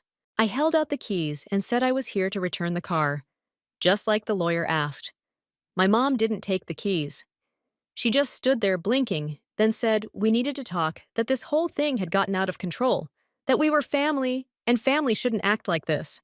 Her tone shifted fast from cold to soft to performative. I didn't step inside. I told her I wasn't interested in talking anymore, that I wasn't angry, just done. I wasn't going to play along with their version of things. I wasn't going to keep giving while they kept finding new ways to remind me I wasn't part of them. Not at all. That's when my sister sat up and launched into it, said I was taking everything personally, that I was twisting what Mom said, that she'd been under stress, that they'd all been dealing with things I didn't understand, that I was throwing away relationships over one comment at brunch. I just stared at her, let her talk. None of it meant anything. She said I was wrong about everything, and that I'd regret cutting off people who cared about me. I wanted to ask when that caring had actually happened, but I didn't bother. I placed the keys on the porch railing, turned around, and walked back down the steps. My mom called my name once, like it might undo something. My dad never said a word. I ordered a taxi and sat quietly in the back, staring at the street signs, the same ones I passed when I used to ride my bike to school. I didn't feel good or bad, just on. When I got home, I logged into my bank and canceled the $900 transfer I'd been sending each month for my sister's rent. She lost her job back in February and said she just needed help until she figured things out. I didn't ask questions. I just sent the money a week after the first payment. She bought a pair of designer boots and posted them on Instagram with the caption, "Retail Therapy." I should have stopped it then, but I didn't. I kept paying March, then April, then May. The payment for June was already scheduled. I canceled it. The next morning, I woke up to a storm. 10 missed calls. Group messages, voicemails from my sister in 3 different moods, confused, angry, and guilt-tripping. She said she was going to be evicted, that I'd left her hanging, that I knew she was struggling, and now I was just punishing her for a fight I had with our parents. She said I was being cruel. I didn't respond. By afternoon, the chat had turned into a war zone. Cousins were chiming in asking what was going on. My uncle sent one of those. "This family is falling apart." Texts he always sends when he doesn't understand something. My mom sent a long paragraph about how communication is the only way forward. Still no apology, still no one admitting anything. That night the messages stopped. And then the next morning, my dad finally said something. The message came just after 6 in the morning. I wasn't even fully awake when I saw it light up my phone. One sentence in the family chat sent from my dad's number. "If this behavior doesn't stop, everyone who doesn't live here will no longer be welcome in this house." That was it. No preamble, no emoji, no explanation. Just flat direct. It was so out of character. It took me a moment to believe it was really him. He was the quiet one, the one who always sat through the drama without stepping into it. He rarely texted, never commented in the chat. If he had thoughts, he kept them to himself. So when he spoke, everyone noticed. My sister answered almost immediately. "Wait, what are you talking about?" she wrote, followed by, "I live there now." He didn't respond. 5 minutes later, my mom sent a long paragraph about how the tension in the family was weighing on everyone and how we've lost sight of what matters. And communication is the only path forward. It read like she had copied it from some therapy podcast she listened to while cleaning. Still no reply. I didn't answer either. I just watched it unfold. What no one said directly, but we all knew, was that my sister had moved back in. She hadn't admitted it in the chat, but the signs were there. She stopped talking about her apartment altogether. No more pictures of her old building or the stupid balcony with the 2 fake plants. And then there were the stories she posted, grainy shots of their kitchen table, her cat lying on the ugly green couch, and the unmistakable wallpaper in the background. She hadn't told anyone, not even me. And when I cut off her rent last week, she didn't push back as hard as I expected. She just vanished for a few hours and then reappeared later with cryptic posts and no mention of where she was living. But now it was official. She was back home living with them, and my dad had apparently had enough. After his message, the group chat froze. No back and forth, no pity place, no one trying to shift blame. Nothing but quiet. Later that day, my uncle tried to lighten the mood. He sent a message saying, "How about a family barbecue clear the air? You know burgers fix everything." No one reacted, not even with a thumbs up. That might have been the first time in family chat history. His jokes went completely ignored. By evening, my mom tried again. Another long message. This one more emotional about how no one was perfect, but we had to find a way to heal. She even mentioned that Dad didn't mean it the way it sounded like he was. Some confused old man who needed translation. However, he did mean what it sounded like. The second night was even more subdued as everyone knew. The conversation didn't blow up with gibberish for once. No one shared hazy pictures of previous family reunions or links to coupons. Almost out of habit, I checked my phone every few hours, but it was empty. There was no peace. It was a storm's eye. The shift in the ground had been felt by all. Nobody wished to set something off again. My sister even halted her daily schedule. No messages, no unintentional texts intended to agitate me. No small sarcastic post, radio silence. That evening, I went for a long walk. Down to the park trail's end around the block. Past the bakery, which was always too early to close. I didn't give the cabin any thought. I didn't consider my mother's remarks at brunch, the car, or the rent. My dad was on my mind. I had always pondered when he was silent. The fact that he had just been checked out and was too weak or exhausted to participate didn't bother him. However, I was beginning to question whether it was something else. Perhaps like me? He had been observing all along quietly, becoming frustrated. Perhaps he finally had enough. I finally took a look around my flat when I got home. Once more, it felt like my own space. Tidy. Keep quiet, not bothered. There isn't any external tension. When the following day went by without receiving any family messages, I became aware of something I hadn't felt in a while. Relief. No mayhem. Don't feel guilty. No emotional surprises. Nobody is acting as though the past never occurred. Simply be silent, and something else began to grow in that silence. My life started to feel like mine once more. The quiet didn't just go on. It got deeper. It was 3 days later. Even my mother, who used to send daily articles with titles like "How to Rebuild Trust in Families" or "Passive-aggressive memes about forgiveness," did not send out a single message from the group chat. I completely removed the thread by the 5th day. No one was blocked by me. I didn't say anything significant. I simply deleted the app from my home screen and resumed my normal activities. Then oddly, things began to move. The work improved. For the first time in months, I was clear and focused.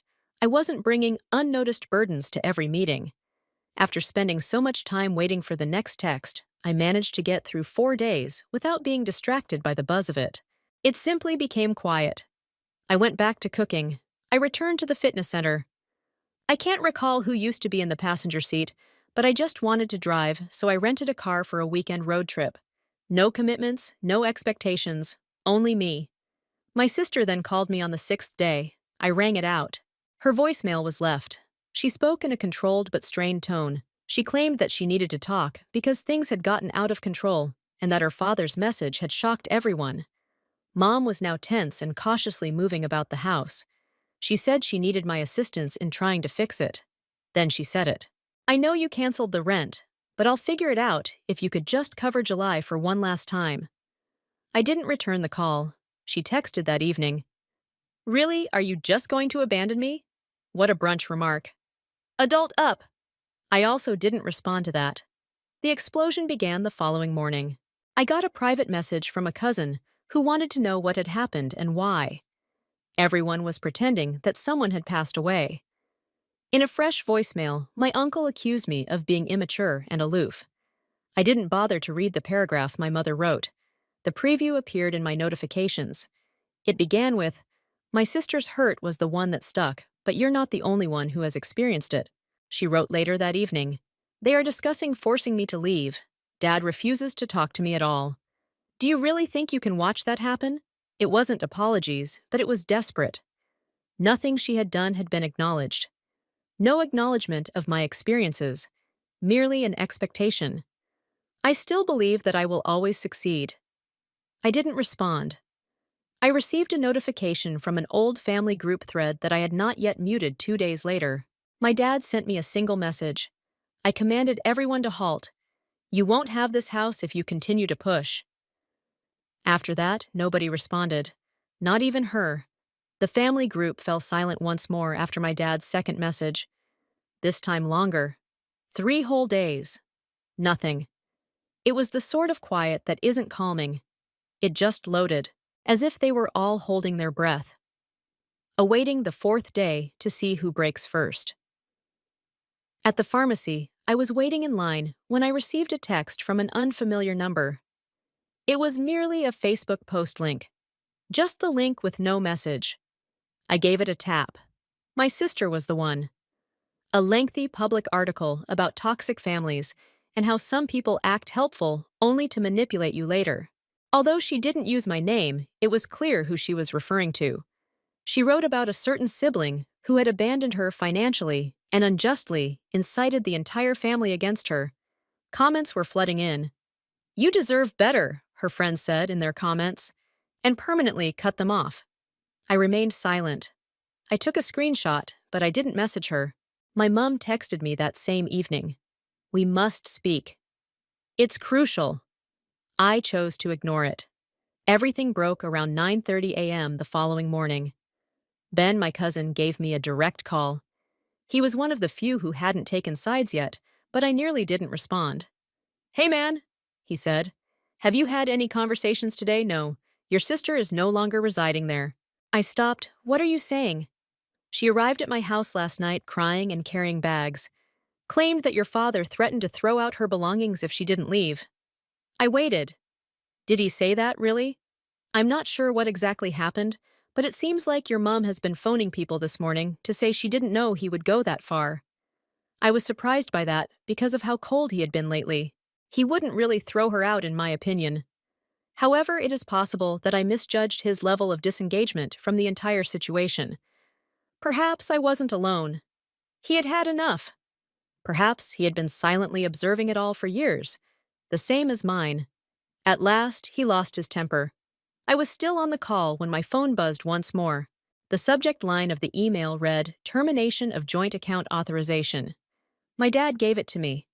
When my mom started losing track of her bills 2 years ago, I helped him set up an online account for them, and he had taken her out of it.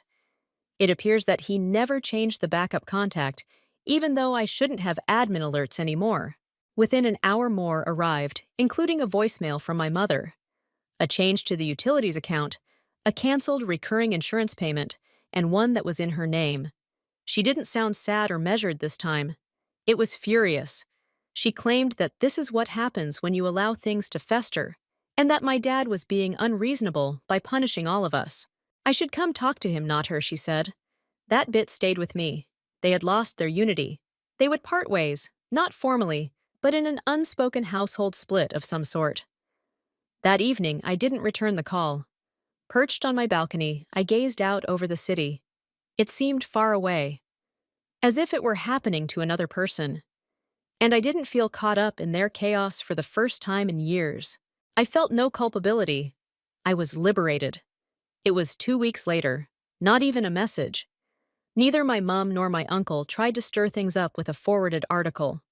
The group chat remained inactive. No one dared to turn the switch back on, as if someone had unplugged the entire network. I remained silent. I failed to check in. I was not curious. The silence wasn't the strangest part. It was the speed at which, after they were gone from it, life began to come back into order. I fell asleep, like really fell asleep. Not the kind that wakes you up at 3 in the morning, pondering a discussion that hasn't even taken place yet. I was alert and rested when I woke up. I wasn't looking for chaos on my phone. I wasn't planning my day around who was going to blow something up or who needed what. I returned to the gym, but with unpackaged groceries. I even began doing twice-weekly volunteer work at a nearby shelter, something I had considered doing for years, but never had the mental capacity to do. Then suddenly, without warning, I received a letter, a handwritten, authentic one. No address for return. However, I quickly recognized the handwriting. My father. It wasn't long. "You were right to go, Alex. I allowed things to spiral out of control by remaining silent for too long. You have no acquaintances. Anything. You didn't. Keep whatever tranquilly you were able to find. Dad? Not a drama. No, I apologize. Don't take a guilt trip. Only those words. At first, I wasn't sure how I should feel after reading it 3 times while seated at my kitchen table. There was no closure. It was merely reassurance that I might not have been insane, that perhaps it had been seen by others as well, even if they were late in saying it. I didn't give him a call. I didn't send a text. I folded the letter and placed it in a drawer along with some other items that serve as reminders of my identity. My manager at work sent me an email a few days later.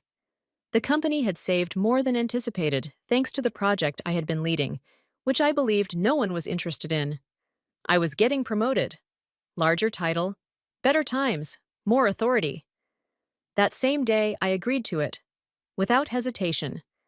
Then I took a trip for myself for the first time in my life. 2 weeks, a tiny cabin away from Flagstaff, sky trees, no neighbors. I turned off all notifications, rented a car, and drove off. The problem is this. Nobody discusses the fact that healing isn't always pleasant at first. It feels empty at times, as if you're standing in a room that was once a storm. You can only hear the wind now. You anticipate the subsequent clamor, the next fight, the next demand. However, it doesn't arrive. You begin to fill the area with important items. You begin to recall the sound of your own voice without those background noises. I was not missing the family conversation. The guilt didn't escape me. My final night in the cabin was a performance that I did not miss. I sat with a blanket and a beer outside under the stars, and I considered all that had transpired. The eviction, the voicemail, the post, the credit line, the car, the brunch, and so on. Everything. And I wasn't angry for the first time. I simply felt finished. Not in the dramatic sense. They say that when they're still waiting for someone to come after them, but not in that way. I was really done. They are still around. They continue to converse. There's probably still rumors circulating about me. They may even believe that I will return at some point. I won't, though. Because leaving isn't always a response. It's a slow, deliberate decision. When making with a steady hand and a clear head. And you don't turn back once you've arrived. The revision. 2 weeks have passed since my return from the cabin. The night I got home, I unpacked everything and kept my whereabouts a secret. Not a single message to family members, not even out of interest. On their end, nothing has changed. The group chat is still quiet. No updates, no sporadic check-ins. My sister hasn't made another attempt to get in touch with me, not after being evicted from the house and the Facebook post. Ben informed me that she temporarily moved in with a friend. It sounds like she has been avoiding responsibility by telling people that she is taking time to focus on herself. Regarding my parents since my dad's letter, I have not heard from either of them. Nothing, no guilt, no calls. Strangely enough, I believe that's how he intended it to be. Story 5. At 12, my parents abandoned me to a beach life and placed me in foster care. They were pleading with me for aid at the age of 23. As a result, I expelled them from my graduation celebration. I'm 24 years old and go by Noah. However, this story started when I was 12 years old. At the time, my family seemed to me to be very typical or average. Although we were not wealthy, we appeared to be doing well and had a respectable home and wardrobe. My parents, Diane and Russell, pretended everything was fine, until it was that is. Then there was Lily, my sister. The golden child was Lily. You are aware of the kind. Teachers loved her. Her parents were raving about her nonstop. If she really did sneeze, it was regarded as a masterpiece. Me, I was only Noah. It wasn't that I was a bad kid, but everything I did was just background noise. Lily received the fridge space for her drawings while I got a slap on the back, and that's nice. Noah. And the truth is, I didn't resent Lily for it. It wasn't her fault. They treated her like a trophy, and me as if I didn't exist, but it made me feel unimportant. Anyway, the day everything came apart began very routinely. I was in my room playing with some old action figures that I hadn't completely outgrown yet, but Diane then summoned me downstairs. And that strange voice parents use when they're trying to appear calm. but you can tell something's up. I figured I had left the milk out or forgotten to do a task. When I walked into the living room, Russell and Diane were both sitting on the couch, looking far too serious to be discussing milk. Sit down, Noah Russell instructed, motioning to the chair across from them. His tone was tight, as if this were a meeting rather than a family talk. But Diane, on the other hand, was doing her best to be empathetic. But something felt odd. I sat down confused. Diane took a big breath and stated, "Noah, we need to talk about something important." My immediate reaction was that somebody had died. Perhaps it was a grandfather I scarcely knew. But then Russell stated, "We've had some financial difficulties and can't afford to take care of you anymore." At first, I assumed I had misheard him. "What do you mean, can't afford to take care of me? Am I some kind of subscription you're canceling?" I just gazed at them, trying to absorb what he'd said, but Diane kept going. "It's not your fault, sweetie. This is something we've been struggling with for a while, and we had to make a really hard decision. A difficult decision, right?" They made it sound as if they were considering which cable package to keep, not whether or not to abandon their child. I inquired what they meant, hoping it wasn't what it sounded like. Diane stated that they had found me a foster home, but it was just temporary. She continued uttering that word as if it was meant to make me feel better. "Why can't Lily go to the foster home?" I said I was desperate to comprehend. Diane's face grew chilly for a short second before she said, "Lily's in school." "Noah, she needs stability. As if I didn't. Russell interjected before I could say anything else. "This isn't about choosing one of you over the other. It's about what makes the most sense right now." I started crying, and it wasn't the silent type. It was ugly, full-fledged crying. Because how else would a 12-year-old react when told his parents are giving up on him? Diane attempted to hug me, but I pulled her away. "Why are you doing this?" I asked again. But all they did was regurgitate the same rehearsed phrases about difficult decisions and financial troubles. The following day, they prepared a tiny bag for me and drove me to the foster home. The ride there was quiet. Not the kind of quiet where people are deep in concentration, but the kind where the tension is palpable in every breath. I continued staring at them, expecting that one of them would glance back at me and say, "This is a mistake. You're returning home." But they didn't. When we arrived at the house, I waited in the car for a bit, thinking they changed their minds. Russell turned around and said, "Come on, Noah, let's get this over with." As if it were a duty, he merely wanted to mark off his list.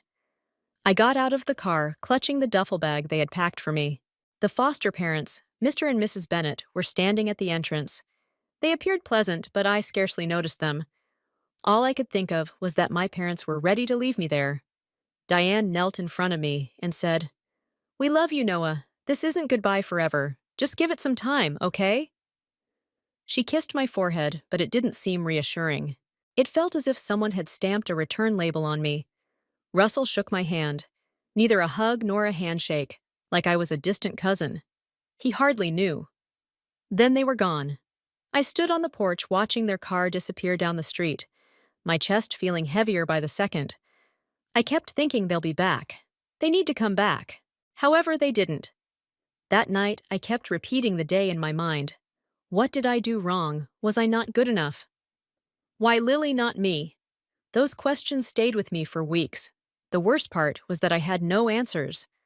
All I had was their word that this would be transitory. Even though I wanted to believe it, I had a nagging feeling that I'd never see them again. Looking back, I understood that was when everything changed. It wasn't simply about their departure. It was about how they left. As if I were a burden. They were relieved to get rid of. But at 12, I didn't have the words to process it. All I knew was that my parents had driven away, and I was alone.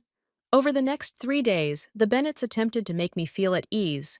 Mrs. Bennett prepared pancakes for breakfast every morning. Mr. Bennett would occasionally enter my room and ask me random trivia questions. Despite their attempts, I was not ready to trust them or anybody else. My parents had promised me that this was just temporary, so I clung to it like a lifeline. I kept telling myself that they would call, explain everything, and I'd be home before I knew it. But days slipped into weeks, weeks into years, and they said nothing. It wasn't until I returned to school that I realized how serious my position was. Kids at school noticed I was new and asked me a variety of questions. Where are you from? Why did you relocate here? I didn't have enough energy to explain the reality, so I made up vague replies like, "Oh, my parents are working in another state for a while." Just saying those words made my lips bitter. One afternoon after school, I sat in the Bennett's living room, scrolling through my phone while avoiding schoolwork. That's when I made the mistake of searching for my parents online. I wasn't sure what I was looking for, maybe just an indication that they were still thinking about me. What I discovered instead knocked the wind out of me. They were smiling on a beach with the ocean behind them, appearing happier than I had ever seen them. The caption accompanying the photo said, "Finally living our dream life." As I looked through their photos, my stomach turned pictures of exotic holidays, expensive dinners, and of course, Lily. She appeared in almost every shot, usually front and center, with comments like, "Our amazing daughter." It was as if I did not exist. The longer I scrolled, the angrier I became. They said they couldn't afford to keep me, but here they were living like influencers, and Lily was not in foster care like me. She was still among them, smiling at the camera as if everything was fine. I felt as if my head was spinning. They hadn't simply abandoned me, they had obliterated me. What struck me the most was not simply the images, it was a travel blog. Yep, they had a blog where they documented their path to freedom. They wrote about how letting go of worldly stuff or myself had given them insight. I went down to the comments, but this time something stuck out. There was a comment from an account without a profile photo. It was written, "Must be nice running away and leaving everything behind. Hope it doesn't catch up to you." I frowned.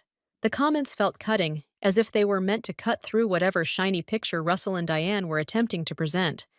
My thoughts raced. What did the commenter mean by leaving everything behind? Were they discussing me or something else entirely? I clicked on the comment, but the account was private, and their profile image was simply a blank gray circle. I continued to browse down the page, hoping for more. In another photo of Diane enjoying a tropical drink, someone wrote, "Guess skipping town was worth it after all." My chest clenched as I focused on the words "leaving town." Why would somebody say that? I read through more comments, but nothing was as pointed as those two. Most people congratulated them and expressed how inspiring their lifestyle was. I wanted to shout at those folks for not seeing beyond the facade. I could not let it go. Are those comments from random trolls, or do they know something I don't? Russell and Diane were used to lying. They had informed me that they couldn't afford to care for me, but this was clearly not true. Was there more to it? I couldn't quit thinking about the questions, but what could I do? I didn't have access to their history or secrets. All I could do was stew on those mysterious words, wondering what else they were hiding. I closed my laptop, my hands trembling. It was more than just the lies they told me. It was about how they didn't even feel sorry they were out there living their best lives while I was here, trying to figure out how to live without them. That night at dinner, the Bennett sensed something was wrong. I wasn't very covert about my mood. "Are you okay, Noah?" Mr. Bennett said, setting down his fork. "Yeah," I murmured, unwilling to get into it.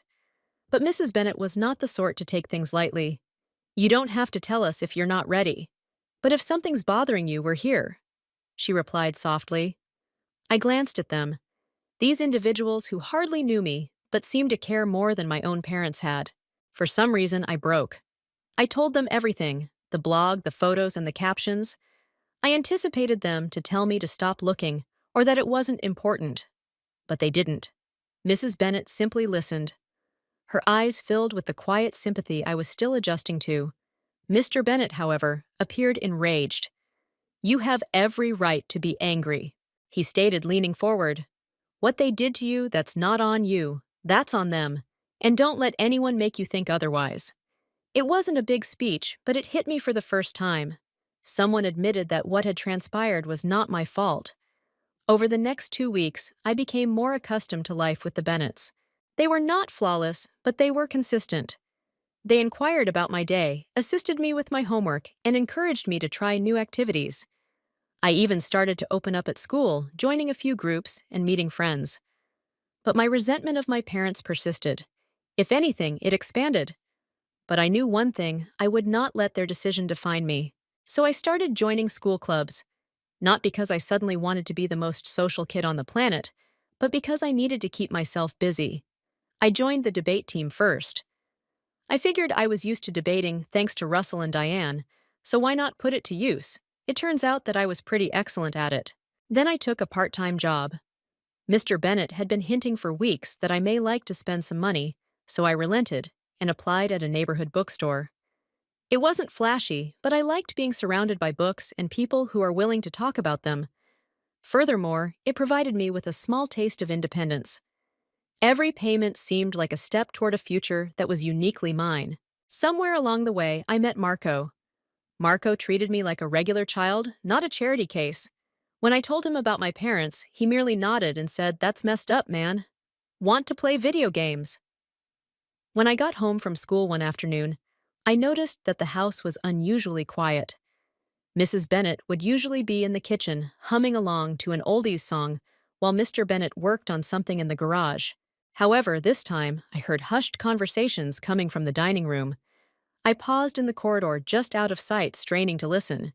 "Should we tell him?" said Mrs. Bennett, her voice low and hesitant. "He has the right to know," Mr. Bennett responded. "If it's about him, we can't keep it a secret. It'll just upset him. He's doing so well right now," she told me. I stepped closer.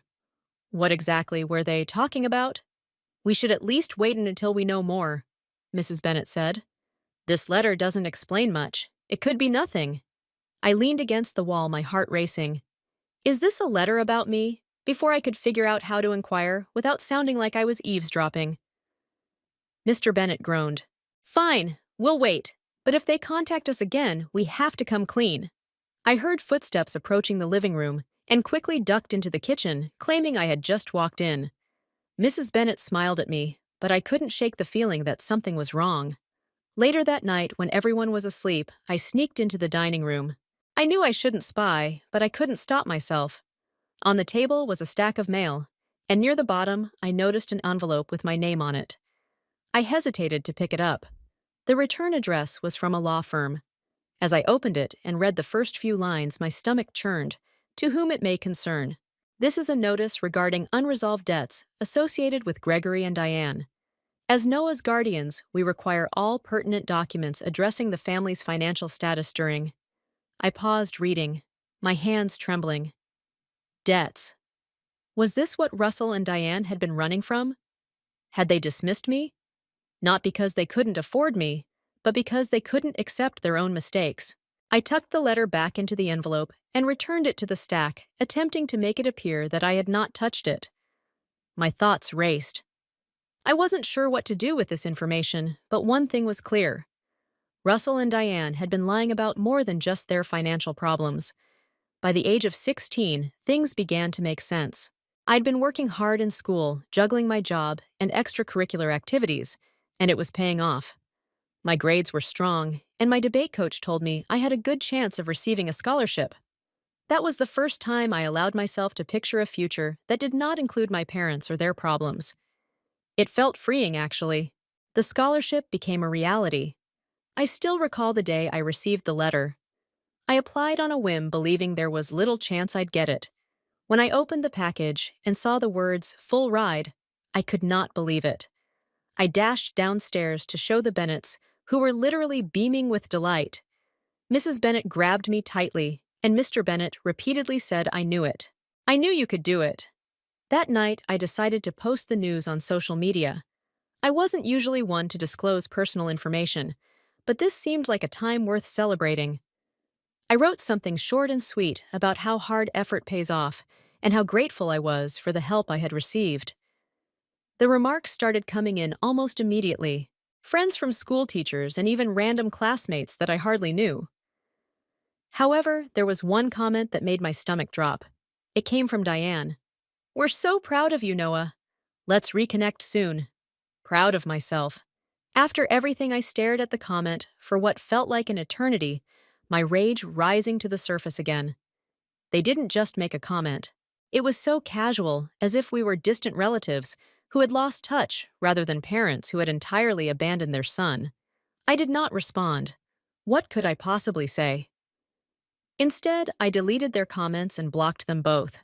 That's when I understood I didn't need their approval or guilt trips. The scholarship gave me a renewed feeling of purpose. I poured myself even deeper into my studies, determined to prove to myself, and perhaps to them, that I could succeed without their assistance. Mr. Bennett began teaching me little financial literacy lessons, which I found interesting. He showed me how to save budget and set long-term goals. It wasn't flashy, but it was practical and offered me a sense of power that I hadn't experienced before. With their support, I began instructing younger pupils after school. It was not something I had ever imagined myself doing, but it turned out I had a talent for describing things in a way that made sense. Plus, it felt wonderful to aid suffering kids, especially since I knew what it was like to be left behind. One day during one of our tutoring sessions, Marco inquired about my ultimate aim. Like, where do you see yourself in 5 years? He asked, reclining back in his chair, as if it were the most simple question in the world. I paused for a second before responding. I just want to be stable, like have my own place, my own life, and not feel like I'm relying on anyone else. That's solid, he remarked, grinning. But don't forget to have some fun along the way. Marco's remarks stayed with me. I realized I had been so focused on proving myself that I had left little room for anything else. So I promised myself I'd find a balance. I kept working hard, but I also began saying yes to things I normally avoided: game nights with friends, unplanned road vacations, or simply hanging out at the park on a quiet Sunday. It wasn't much, but it reminded me that life doesn't have to be all work and no play. By the end of the year, I felt like a new person. I wasn't simply surviving anymore. I was prospering. The Bennetts had become my rock. Marco was like a brother to me, and it seemed like I was finally on my own road. My parents' absence still hurts, but it didn't define me. If anything, it motivated me to continue moving forward. Then everything changed when my graduation day arrived. It was meant to be the pinnacle of everything I had worked for. It was the day I would finally step up, surrounded by everyone who had supported me, and proclaim I made it. The weeks before graduation were a haze. I had scarcely any time to think. The Bennetts were ecstatic, planning a modest celebration at their home following. Even Marco, who usually dismisses anything mushy, looked genuinely excited for me. I recall the morning of graduation like it was yesterday. My mind raced with memories of everything it had taken to get here. From the minute my parents dropped me off on the Bennett's doorstep to the evenings I spent studying, simply to prove to myself I could do it. I thought about everything. Mrs. Bennett had ironed my graduation gown the night before and left it on my bedroom door with a letter that said, "So proud of you, Noah." I grinned when I noticed it. It wasn't just the note. It was everything they'd done for me in the previous 5 years. They were no longer merely foster parents. They were my actual family. The ceremony was just as you'd anticipate. When my name was called, I crossed the stage to receive my diploma, and for a brief minute, it seemed like time had stopped. The crowd was cheering, and I could hear the Bennetts and Marco calling out my name like I was a rock star. It was just what I had hoped for. But of course, nothing in my life remains great for long. Following the ceremony, we gathered outdoors to snap photographs. The Bennetts were grinning, and Marco was cracking foolish comments about how my diploma was probably scribbled in crayons. Lily had even shown up, which surprised me, because she normally kept to herself. My world seemed perfect until I saw them. Russell and Diane stood at the fringe of the crowd. At first, I assumed my eyes were playing tricks on me. I hadn't seen them in years, and I certainly hadn't invited them. But there they were, dressed like they'd just gotten off a cruise ship, surveying the crowd, as if looking for something or someone. I attempted to ignore them, expecting they would leave once they realized I was not going to address them. But Russell caught my eye, and before I could look away, he began marching toward me, bringing Diane along with him. My chest constricted as they approached their features, painted with phony smiles. "Noah!" Diane remarked, her tone far too upbeat for someone who had abandoned their child. "You look so grown up." Russell clasped my shoulder, as if we were old friends catching up. "We're so proud of you, son. This is such a big day for all of us." "All of us!" I laughed at the arrogance of that assertion. I stared at them, unsure whether to shout cry or walk away. The Bennetts and Marco were standing a few steps away, evidently perplexed but unwilling to intervene. "What are you doing here?" I questioned, my voice firm, despite my quivering palms. "We came to celebrate with you." Russell explained, as if it were the most natural thing in the world. We've made mistakes, Noah, but we always wanted the best for you. Diane added, her voice dripping with fake sincerity. We've missed you so much. We thought this would be the perfect time to reconnect as a family. You don't get to call yourselves my family, I told you. You abandoned me. You left me with strangers and didn't even bother to check if I was okay. And now you want to show up like none of that happened. Diane's smile faded, and Russell's face grew red. That's not fair, Noah. Russell responded calmly. We did what we thought was best for everyone. Best for everyone, I countered. You mean best for you? Don't stand here and act like you did this for me. You were living your dream life while I was trying to figure out how to survive without you. People were starting to take notice. The Bennetts moved closer, their expressions a mix of concern and rage. Lily surprised me the most. She stepped over to Russell and Diane and told them, You don't get to ruin this for him. You've done enough. It was the first time I'd seen her stand up to them, and I couldn't have been more proud. Russell attempted to protest, but Diane tugged on his sleeve, muttering about generating a scene. They both gave me one more glance, their faces filled with frustration and pity before turning to walk away. The Bennetts were quick to step in, hugging me and reminding me that today was about my accomplishments, not their turmoil. Marco offered me a tissue and mumbled something about how I should charge them for emotional damages, which made me chuckle. The remainder of the day was a blur. We returned to the Bennett's house, where they had adorned the backyard with streamers and balloons. And for a few hours, I forgot about Russell and Diane, and simply enjoyed being around those who genuinely cared. That night, after everyone had gone to bed, I sat on the porch with Lily. She turned to me and said, I'm sorry for everything. I didn't see it before, but you were right. They manipulated us. They only care about themselves. I didn't know what to say, so I simply nodded. We sat there silently for a bit. I felt Lily and I were on the same page, and that was plenty. That day wasn't just about graduating. It was about finally standing up for myself and cutting links with those who had attempted to bring me down. It was not easy, but it was necessary. But I knew my folks were not finished yet. Their unexpected contact with me, as well as their insistence on returning to my life after all these years, gave me the impression that something was wrong, and I couldn't be more correct. A week after graduation, Diane sent me an email. At first, I assumed it was an apology, but deep inside I knew better. It was lengthy, full of half-truths and justifications. She talked about how difficult things had been for them, how they made mistakes, but always had my best interests in mind. She then said to me, We hope we can move past this and reconnect as a family. You're doing so well, and we're proud of you. Maybe you could help us out during this tough time. Help them out after everything they'd done, or more properly not done. They had the audacity to beg for my assistance. It was humorous in an unfunny sense. I did not respond. I deleted the email and blocked their address. But the rage persisted like an unwelcome visitor. Lily had been keeping an eye on them more out of curiosity than anything. She updated me on their newest shenanigans. They had spent their funds attempting to maintain the image of their so-called dream life, which they couldn't afford. The travel blog had failed, leaving them with nothing except debt and poor credit. They had sold the majority of their stuff and were couch surfing with distant relatives who, according to Lily, were losing patience with them. They're a mess, Lily commented one night while on the phone. But they keep blaming you for everything. They believed that if you simply forgive them, everything would automatically improve. Forgive them? For what? Making me homeless at 12, I snapped, bitterness evident in my voice. Lily sighed. I'm not saying they are correct, Noah. I'm only telling you what they are saying. Their downfall was not something I cheered for, but I couldn't say I felt sorry for them either. They'd made their decisions, and now they were coping with the consequences. Meanwhile, my life was progressing.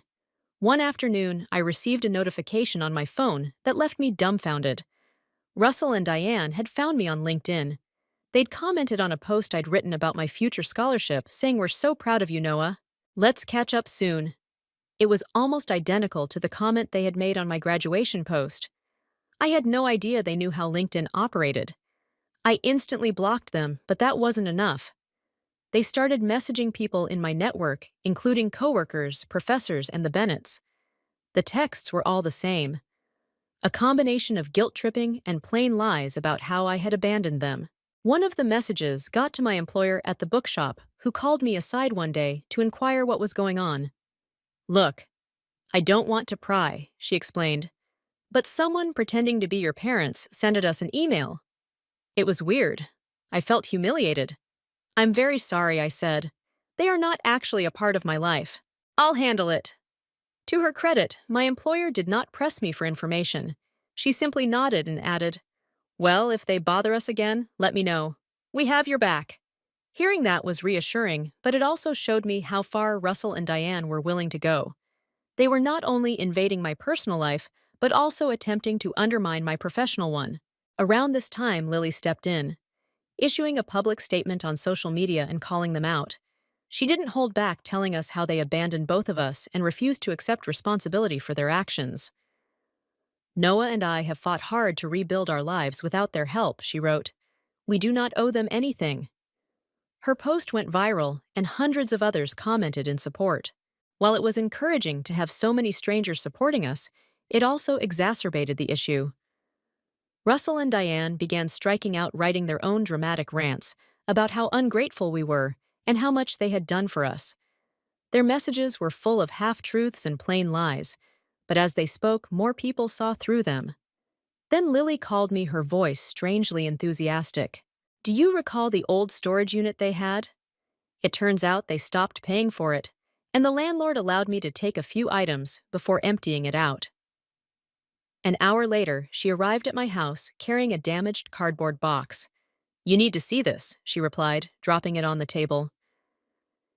Inside, I discovered a folder full of documentation, unpaid invoices, foreclosure notifications, and letters from collection agencies.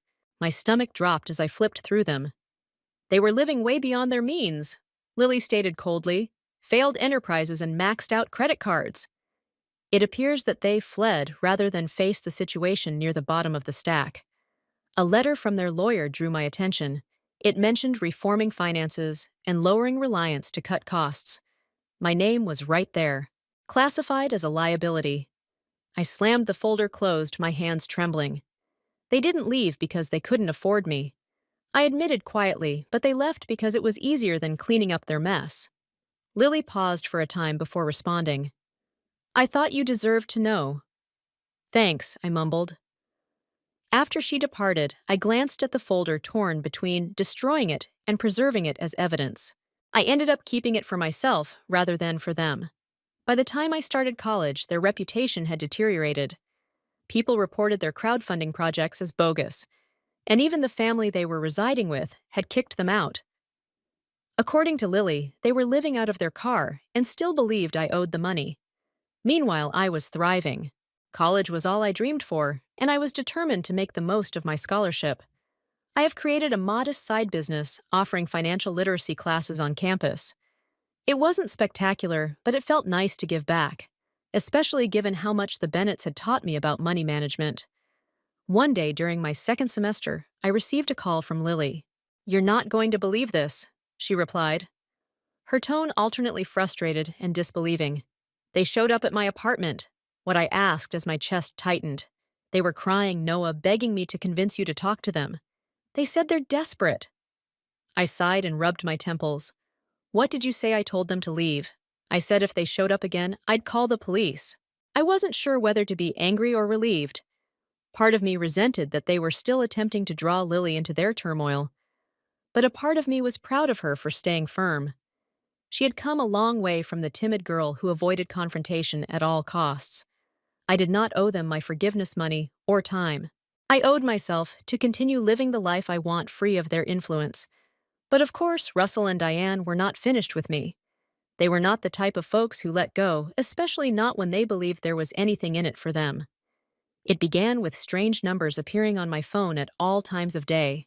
I normally ignored them, but one day I made the mistake of responding. It was my Aunt Rachel, a relative I hadn't spoken with in years. She did not waste any time. "Noah, what is wrong with you?" she demanded, before I could even say hello. "Excuse me," I asked, caught off guard. "Your parents are struggling, living in their car, and you're just ignoring them like they don't exist. They're your family, Noah. You owe them at least a little kindness." I held down the temptation to chuckle. Kindness. Did they treat me kindly when they dropped me off at a foster home and never looked back? Were they kind to me when they left me to fend for myself at 12? Rachel huffed, obviously not expecting me to push back. They were doing what they thought was best. People make mistakes, Noah. You're being heartless. I hung up. I didn't want to waste my time justifying myself to someone who clearly had no understanding of what I'd been through, or worse, didn't care. Over the next few weeks, I received similar calls from distant cousins, the majority of whom had not contacted me in years. It was the same story every time. I was the ungrateful son, the selfish one who couldn't forgive his unfortunate parents. None of them appeared to realize that Russell and Diane weren't only bad parents. They were toxic, manipulative, and reluctant to accept responsibility for their acts. Helping them would just draw me back into the chaos from which I had fought so hard to escape. When the calls failed, Russell and Diane escalated the situation. One day I received an email from a lawyer representing them. The subject line itself made my stomach turn. Notice of intent to pursue financial support. I opened it and skimmed the legal jargon, which boiled down to the following. They were suing me for financial abandonment. According to the email, they believed I had an obligation to support them now that I had achieved success. It was hilarious. First of all, I was not a millionaire. Sure, I was doing well, but I was still in the beginning stages of my profession. Second, I had been in foster care. Legally, I owed them nothing. I emailed the email to a lawyer the Bennetts had recommended, who told me it was a bogus threat. They don't have a case, she explained. They're trying to scare you into giving them money. Don't engage. It was sound counsel, but it left an unpleasant taste in my mouth. After everything they'd done, the thought of them twisting the story to make me the bad guy stung even more. Instead of stewing about it, I focused my energies on my task. By now, my financial literacy classes had evolved into something far larger. What began as a side venture has grown into a full-fledged organization that teaches young adults around the country how to handle their money and plan for their future. I've worked with nonprofit schools and even some well-known enterprises. Every accomplishment felt like a step forward from the person I was before Russell and Diane left me behind. I recently received an email from a producer who learned about my story through one of my nonprofit partners. They were creating a series about resilience and wanted to include me. Initially, I was apprehensive. Did I really want to put my tale out there for everyone to see? But after discussing it with the Bennetts and Lily, I decided to go for it. If sharing my story might make even one child in foster care feel less alone, it would be worthwhile. The filming procedure was strange. They asked whether I wanted to mention anything about Russell and Diane. I deliberated for a long time before deciding to discuss them briefly. Not to shame them, but to provide context for my path. They made their choices, I explained during one of the interviews, and those choices shaped me in ways I never expected. But they don't define me, my life now, the family I built, the work I do. That's what matters. But during one of the filming breaks, the producer approached me appearing hesitant. Hey, Noah, she began. We found something during our research. It's about your parents. Are you okay hearing it? I raised an eyebrow. At this point, I'm not sure anything could shock me, but go ahead. She took a big breath before proceeding. They were evicted after defaulting on many loans. There is also a history of delinquent debts which could lead to potentially fraudulent claims. It looks like they skipped town to avoid legal trouble. I stared at her. Fraud allegations. The words seemed heavy, as if they were sinking in slow motion. She nodded. It wasn't anything huge. At least, not on the surface. But there was a pattern of failed business ideas, questionable credit card usage, and attempts to obtain loans they couldn't afford. They left many people hanging. The fury I thought I had buried resurfaced, so they weren't simply greedy. They were intentionally defrauding people and fleeing when the consequences became apparent. The producer offered me a compassionate glance. It appears that way. I felt you should know in case it came up again. I nodded. Even though my thoughts were racing, their lies had always seemed personal, as if they were solely about me. But knowing they had left a trail of ruin made things worse. Everything about them proved what I'd believed all along. They abandoned me because it was convenient a way to cut their losses and start again. However, when the documentary was released, the response was enormous.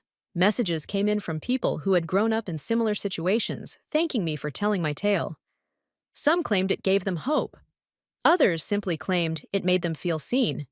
It was unexpectedly humiliating. Russell and Diane attempted to take advantage of the documentary, as one could expect. They went on social media and posted big, dramatic rants about how I had portrayed them as villains when they were the true victims. It did not work. If anything, it backfired. People who watched the documentary began calling them out, pointing out flaws in their tales and questioning their motivations. Their efforts to recover compassion merely reinforced their reputation as manipulative and selfish. Meanwhile, I purchased my first home, a modest space in a quiet area where I could finally feel like I belonged. I invited the Bennetts and Lily over for a housewarming meal, and we spent the evening laughing, eating too much, and reflecting on how far we had come. Lily had also been prospering. She had graduated from college and was embarking on her own career free of Russell and Diane's influence. To be honest, I have no regrets about the decisions I took. Cutting ties with Russell and Diane was difficult, but it was necessary. My success was thanks to the Bennett's Lily and the family I formed. Not blood, but the people that turned up. And that is all that matters. At the end of the day, family is not defined by blood. It's about who shows up, who stays, and who encourages you to be the best version of yourself. And the family I